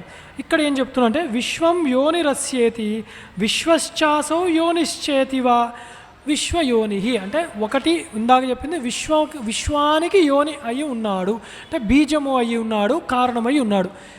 విశ్వమే కారణమై ఉంది అసలు పరమాత్మ రూపంలో. పరమాత్మ రూపం కానివాడికి అది కనపడదు. అందుకని విశ్వము పరమాత్మగా దర్శించిన వాడికి ఆ విశ్వమే విష్ణువు అన్నది తెలుస్తుందన్నమాట. తెలియని వాడికి విశ్వంగానే కనిపిస్తూ ఉంటుంది. అది ఇక్కడ అర్థం. తర్వాత పునర్వసు అంటే పునర్వసవే నమః. పునః పునః శరీరేషు వసతి క్షేత్రజ్ఞరూపేణేతి పునర్వసు. అంటే మళ్ళీ మళ్ళీ కూడా జీవుల యొక్క పాపపుణ్యముల బట్టి శరీరాల్లో ఒక ఆత్మనే క్షేత్రజ్ఞుడుగా వసిస్తూ ఉన్నాడు పరమాత్మ. క్షేత్రజ్ఞుడుగా అన్నప్పుడే మనం క్షేత్రజ్ఞం చాపి మాం వేత్తి, అంటే ఆ జీవుడు క్షేత్రంలో ఉన్నవాడు నేనే అయ్యున్నానని చెప్తున్నాడు పరమాత్మ. అద్వైత భావన పునర్వసు అన్న నామంలో కూడా చక్కగా అవగతమవుతూ ఉంది మనకి. అలాగే తర్వాత నామాల గుంపు ఉపేంద్రో వామన ప్రాంశుర్ అమోఘ శుచిరూర్జిత అతీంద్ర సంగ్రహ సర్గో ధృతాత్మ నియమో యమః. ఈ నామాల గుత్తి చూస్తే మనకి వామన అవతారం కొంచెం చాలా పోలిక తెలుస్తూ ఉంటుందన్నమాట. ఆ లీలలు కనపడుతూ ఉంటాయి మనకి. ఉపేంద్రాయ నమః. ఇంద్రముపగతో అనుజత్వేనేతి ఉపేంద్ర. అంటే ఒకానొకసారి లీలగా ఇంద్రుడికి తమ్ముడుగా వచ్చాడు. అదే వామన అవతారం అన్నమాట. ఇంద్రుడికి అహంకారం వల్ల పోయిన లోకాలు, అలాగే తన యొక్క ఇంద్ర పదవిని మళ్ళీ నిలబెట్టడానికి ఉపేంద్రుడై, అంటే తన దయతో వచ్చాడనమాట పరమాత్మ. అందుకే ఉపేంద్రుడు. యద్వా ఉపరి ఇంద్ర ఉపేంద్ర. ఇంద్రుడు కన్నా పైన ఉంటాడు కాబట్టి ఉపేంద్రుడు. అది ఒక అర్థము. అంటే ఇంద్రుడికి తమ్ముడుగా వచ్చాడని చెప్పి తమ్ముడు అనుకునేవు గబుక్కున. ఎప్పుడూ ఇంద్రుడి కన్నా పై స్థాయిలో ఉండేవాడు ఉపేంద్రుడు. అలాగే మయోపరి యథేంద్రస్త్వం స్థాపితో గోభిర్ ఈశ్వర ఉపేంద్ర ఇది కృష్ణత్వం గాస్త్యంతి భువి దేవతా అని హరివంశంలో చెప్పారు. ఉపేంద్రుడు అని కృష్ణుడికి కూడా పేరుందిట. ఎందుకు అంటే అంతటి ఇంద్రుడిని ఆయన నిగ్రహించాడనమాట. అహంకారం వస్తే గోవర్ధన పర్వతాన్ని ఆయన ఎత్తి ఇంద్రుడి యొక్క అహంకార దర్పాన్ని మొత్తం అణిచివేయగా ఇంద్రుడే కిందకి దిగి వచ్చి కృష్ణుడు యొక్క పాదాల మీద పడి గోవింద అన్న నామముతో పరమాత్మకి పట్టాభిషేకము కూడా చేశాడు. అప్పుడు ఇంద్రుడి కన్నా వేరే అవతారం తీసుకున్నా కూడా ఇంద్రుడి కన్నా పై స్థాయిలో ఉన్నాడు కదా, అప్పుడు అన్నాడు అనమాట. ఇంద్రుడే అన్నాడు, స్వామి అనుకున్నాను కానీ నీవు నాకన్నా చాలా గొప్పవాడివి, పైన ఉన్నవాడివి నీవు అని ఇంద్రుడే అన్నాడు. అందుకు ఉపేంద్ర శబ్దము శ్రీకృష్ణుడికి కూడా వర్తిస్తుంది అని హరివంశంలోది చెప్పారు శంకరాచార్యుల వారు. అలాగే వామనాయ నమః. బలిం వామన రూపేణ యాచితవానితి వామన. అంటే వామన రూపంలో బలి దగ్గరకు వెళ్ళి యాచించాడనమాట పరమాత్మ. ఏం అవసరం అండి ఆయనకి? ఏం అవసరం లేదు. కానీ ముఖ్య ఉద్దేశం ఏమిటి అంటే అయితే యాచించడం అన్నది బ్రాహ్మణుడికి ఉంది, అది దోషం కాదు. యాచించాడు అయ్యో పాపం అక్కర్లేదు. బ్రహ్మచారే కాబట్టి తనకి ధర్మమే. అందుకే ఏ అవతారం ఎలా ఎత్తుతున్నాడో చూడాలన్నమాట. యాచించాడు. యాచించిన తర్వాత ఏమైంది? బలి యొక్క దర్పాన్ని కూడా నొక్కి వేశాడనమాట పూర్తిగా. అంటే ఒక రకంగా నొక్కాడు అని పైన కనపడుతున్నా బలిని కూడా అనుగ్రహించిన వాడే వామనుడు. కానీ అక్కడ ఆయన చేసింది ఏమిటి అంటే ఈశ్వరుడు. ఆయన శ్రీమన్నారాయణమూర్తి అంటే ఈశ్వరుడు. ఎవరి పరిధి వాళ్ళకి ఇచ్చాడు ఆయన. స్వర్గలోకము ఇంద్రాదులకు, పాతాళలోకం అవి ఈ బలికి వాళ్ళకి ఇచ్చారు. వీళ్ళు ఏం చేశారు? వీరి పరిధి దాటి వాళ్ళవన్నీ అపహారం చేద్దామని కూర్చున్నాడు అనమాట. కూర్చొని దొంగతనం చేద్దామని కూర్చున్నాడు, అపహరిస్తూ కూర్చున్నాడు. అది దోషము. ఎవరి పరిధి దాటి వాళ్ళు వెళ్తారో అప్పుడు ఈశ్వరుడు జోక్యం చేసుకుంటాడు. అందుకు అప్పుడు ఈశ్వరుడే వచ్చి ఇంద్రుడికి ఇంద్రలోకాన్ని ఇచ్చాడు, బలికి తన లోకాల్లోకి పంపించాడు. కానీ పుణ్య విశేషం ఉంది, ఆయన కూడా చక్కటి భక్తుడు కాబట్టి తర్వాతి జన్మలో నీకు ఇంద్ర పదవి ఇస్తాను. ఎందుకంటే కోరిక ఉంది కదా, కోరిక మళ్ళీ ఈయనే తీరుస్తాడు అని వరం ఇచ్చాడన్నమాట. ఆ ఒక్క గొప్ప ఘట్టాన్ని ఇక్కడ మనం గుర్తు చేసుకోవాలి. అలాగే వామనుడు అంటే వమనశీలము కలిగినవాడు, అంటే రెగ్యులేటర్ అన్నమాట. ఎవరైనా అదుపు తప్పితే వాళ్ళని సమూలముగా కిందకి నొక్కి పారేస్తాడనమాట. అది అందుకే వామదేవుడు అని ఈశ్వరుడికి కూడా ఆ పేరుంది. అంటే అన్నిటి అందు శాసకత్వము, బలము, సామర్థ్యము, అధికారము ఉన్నవాడు కాబట్టి వామనుడు అని కూడా అన్నమాట. కొందరు వామనుడు అన్నప్పుడు కూడా పొట్టివాడు అని కూడా చెప్తారు. అనోరణీయాం అక్కడ అర్థం చేసుకోవాలి. చూడ్డానికి మరుగొజ్జువాడు కాదు, చిన్న పిల్లవాడు, తెలియక మరుగొజ్జు రూపంలో అంటున్నారు చాలామంది. ఆ దోషం. పిల్లవాడు పుట్టిన వెంటనే ఉపనయనం చేసుకుని బయలుదేరాడు ఆయన. ఎదగలేక కాదు, ఎదిగే అవసరమే లేదు ఆయనకి. ఎదిగినప్పుడు చూపెట్టాడు కదా, తర్వాతే వచ్చింది ఆ నామము. ప్రాంశుహు అంటే పెద్దవాడనమాట. ఎలా ఉన్నాడు అంటే ఇంకా తెలిసిందే, ఆ వామనుడే. అంతంతై వటుడింతయ్యే అని చెప్పి అలా ఇలా లేడు. ఆ సూర్యచంద్రులే ఆయనకి కళ్ళ కింద పాదముల పీఠం వరకు వచ్చేశారు. ముల్లోకములు వ్యాపించిపోయి ఉన్నాడనమాట. అంత గొప్ప దేహము కలిగిన వాడు, సర్వలోకములను వ్యాపించిపోయి ఉన్నవాడు కాబట్టి ప్రాంశుహు అన్నారు. మన ప్రాంశవే నమః అని. స ఏవ జగత్రయం క్రమమాణ ప్రాంశు కళ్ళు పేలిపోయేలాగా వ్యాపించలేదు, చూపిస్తున్నాడు నేను ఇంత అవ్వగలను, ఇంత అవ్వగలను, ఇంత అవ్వగలను అని. అందరూ ఆశ్చర్యపోతున్నారన్నమాట. ఇలా ఉంటాడా పరమాత్మ, పోనీలే ఇలాగైనా ఆయన దర్శనం జరిగింది అని చెప్పి. అంత గొప్పవాడు కాబట్టి ప్రాంశుహు అన్న నామం పరమాత్మది. తర్వాత అమోఘ, అమోఘాయ నమః. నా మోఘం చేష్టితం యస్య సహ అమోఘ. అంటే ఆయన చేసే కర్మలు, ఇందాక అన్నాం కదా ఆయన చెయ్యి జాచాడండి, అదేమీ వ్యర్థము పోదు. తర్వాత ఆయనకి దానమిచ్చిన ఫలమే సపాత్రాదానముగా బలికి ఉత్తరోత్తర కాలంలో ఇంద్రపదవే ఇస్తున్నాడు ఆయన. అందుకని ఆయన ఏ పని చేసినా అది ఏది వ్యర్థము కాదు. పరమాత్మ ఏ పని చేసినా వ్యర్థం కాదు, పరమాత్మని ఉద్దేశించి మనము ఏ పని చేసినా వ్యర్థము కాదు. కాబట్టి ఆయన అమోఘుడు. అమోఘ, అమోఘాయ నమః. శుచి, శుచయే నమః. స్మరతాం స్తువతాం అర్చయతాం చ పావనత్వాత్ శుచి. స్మరించినంత మాత్రాన, అర్చించినంత మాత్రాన, స్తుతించినంత మాత్రాన మనము శుభ్రము, శుచి అవుతుంది. ఎక్కడ? అంతర్బహిశ్చ, బయట లోపల కూడా. అపవిత్ర పవిత్రోవా సర్వావస్థాంగతోపివా అని చెప్పి యస్మరేత్ పుండరీకాక్షం స బాహ్యాభ్యాంతర శుచి అంటున్నాం. అంటే లోపల బయట కూడా మనము శుచిత్వాన్ని పొందుతున్నాము పరమాత్మని తలుచుకోగా, అర్చించగా. అందుకే త్రికరణ శుద్ధిగా ఆ పరమాత్మ కర్మలే చేస్తూ ఉండాలి మనము.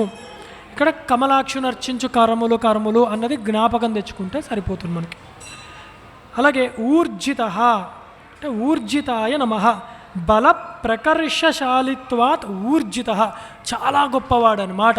దేనితో? బలముతో. బలయుతులకు దుర్బలకు బరులకు బలమివ్వడు నీకు నాకు బ్రహ్మాదులకనని సర్వము వ్యాపించి ఉన్నవాడు, అన్నిటికీ బలమైనవాడు ఆయనే.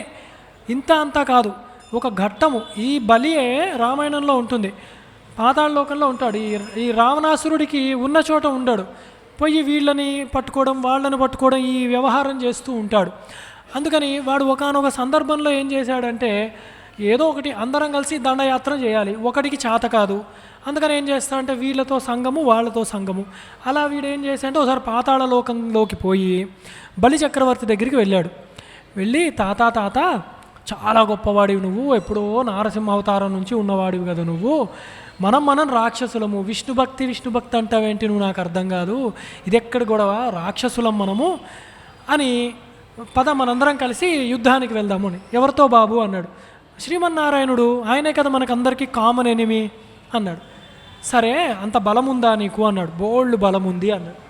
అంటే అంత బలం ఉంది అంటే ఒక చిన్న ఒక గుండి, ఒక బంగారంతో చేసిన ఒక గుండు లాంటిది ఉంది, దాన్ని చూపెట్టి అది కొంచెం ఎత్తుతావా, నీ బలం ఎంత ఉందో అంటే, అయ్యో ఒకానొకప్పుడు కైలాస పర్వతాన్నే ఎత్తే ప్రయత్నం చేశాను, ఇదెంత అని చెప్పి, ఇది కూడా బంగారు కొండ అనుకొని ప్రయత్నించాడు, వాడి వల్ల కాలేదు. ఏమిటి తాత ఇది అన్నాడు.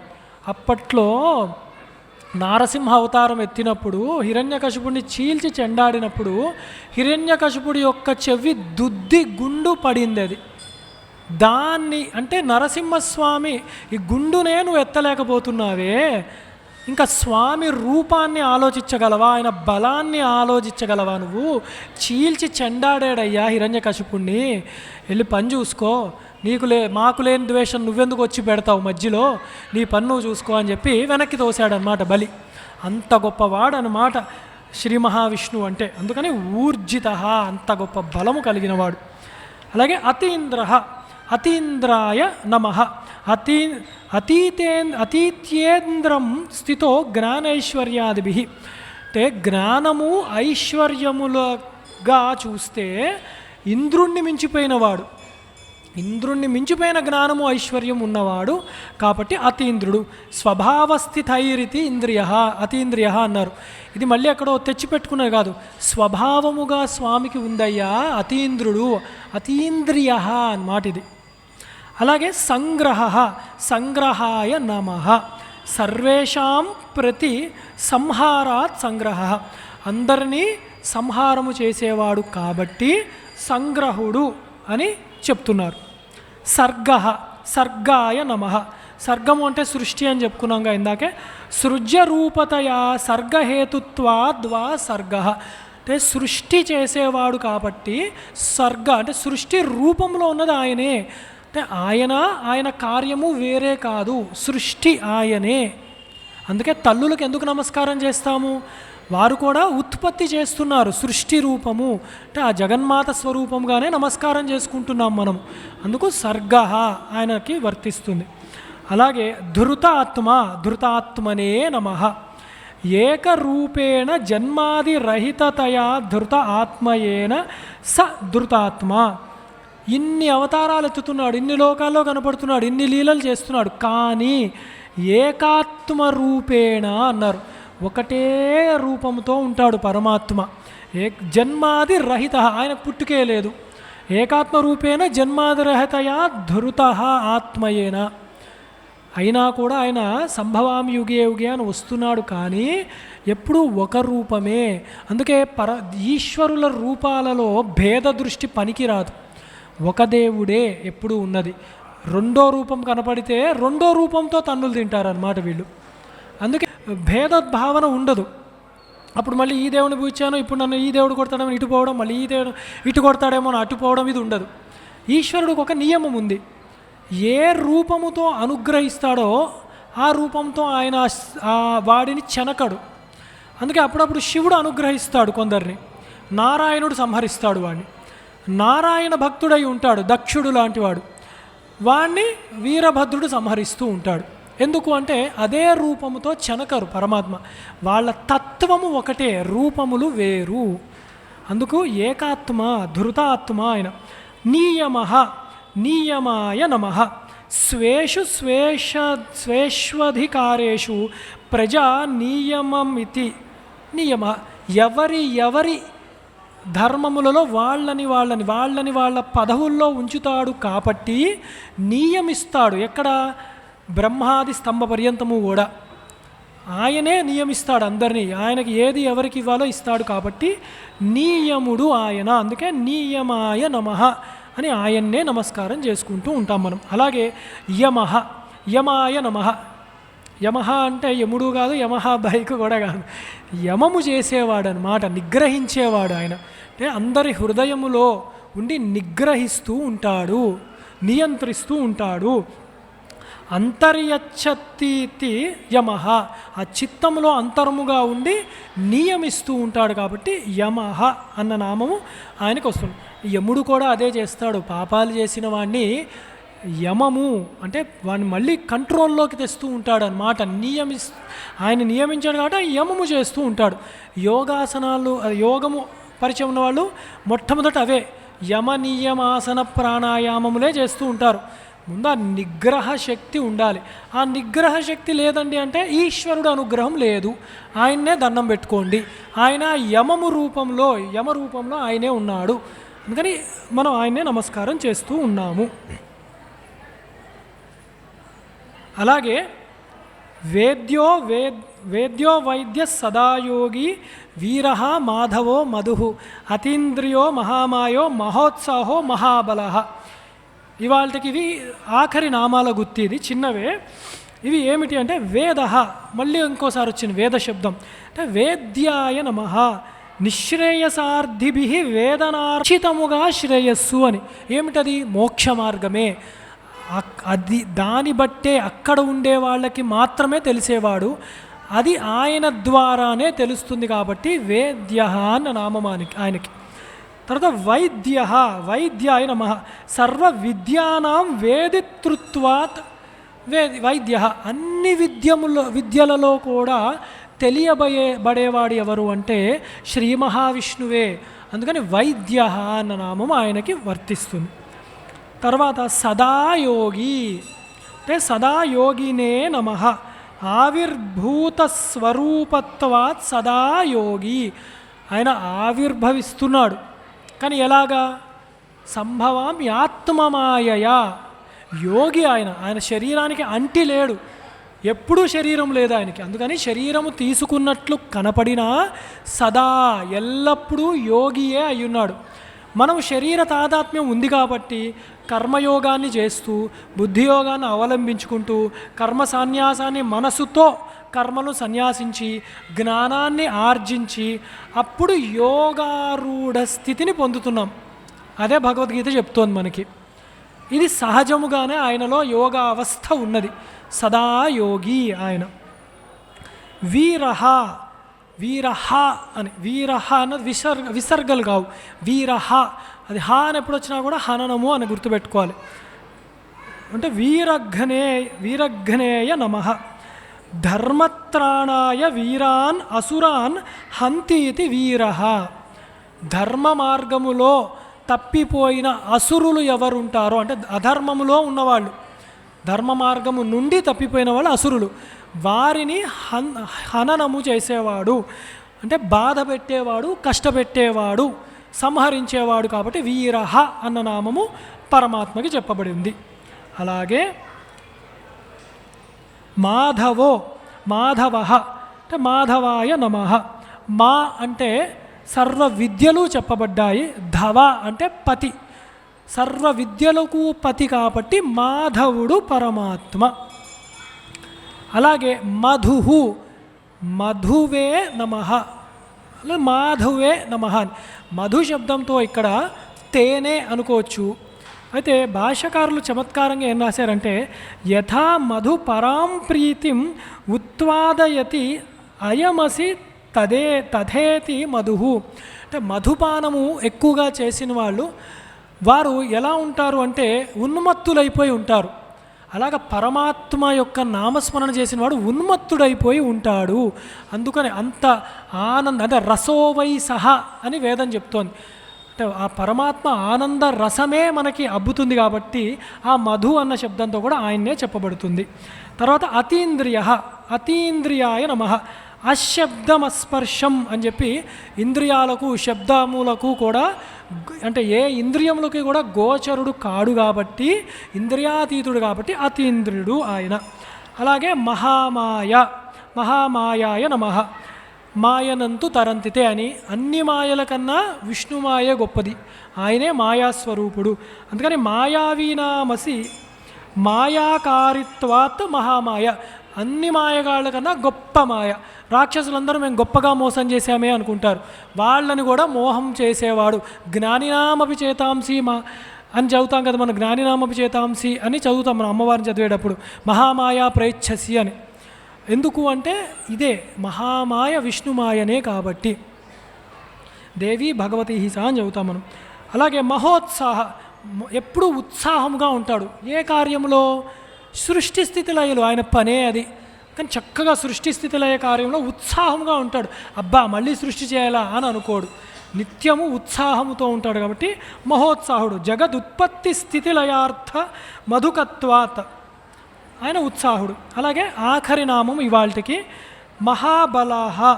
మహాబలాయ నమః బలినామపి బలవత్వాత్ మహాబల.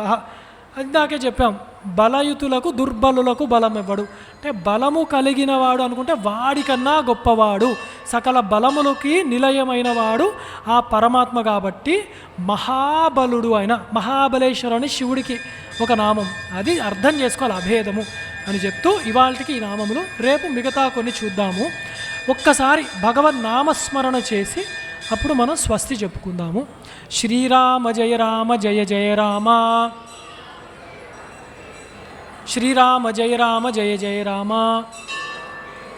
శ్రీరామ జయ రామ జయ జయ రామ. నమః శంకరాయ నమః శంకరాయ నమః శంకరాయ. శారదే పాహి మాం శంకరా రక్ష మాం, శారదే పాహి మాం శంకర రక్ష మాం, శారదే పాహి మాం శంకర రక్ష మాం. ధర్మస్య జయోస్తు అధర్మస్య నాశోస్తు, ప్రాణిషు సద్భావనాస్తు, విశ్వస్య కళ్యాణమస్తు. నమః శంకరాయ నమః శంకరాయ నమః శంకరాయ. హర నమః పార్వతీపతయే హర హర మహాదేవ. శాంతి శాంతి శాంతి. స్వస్తి.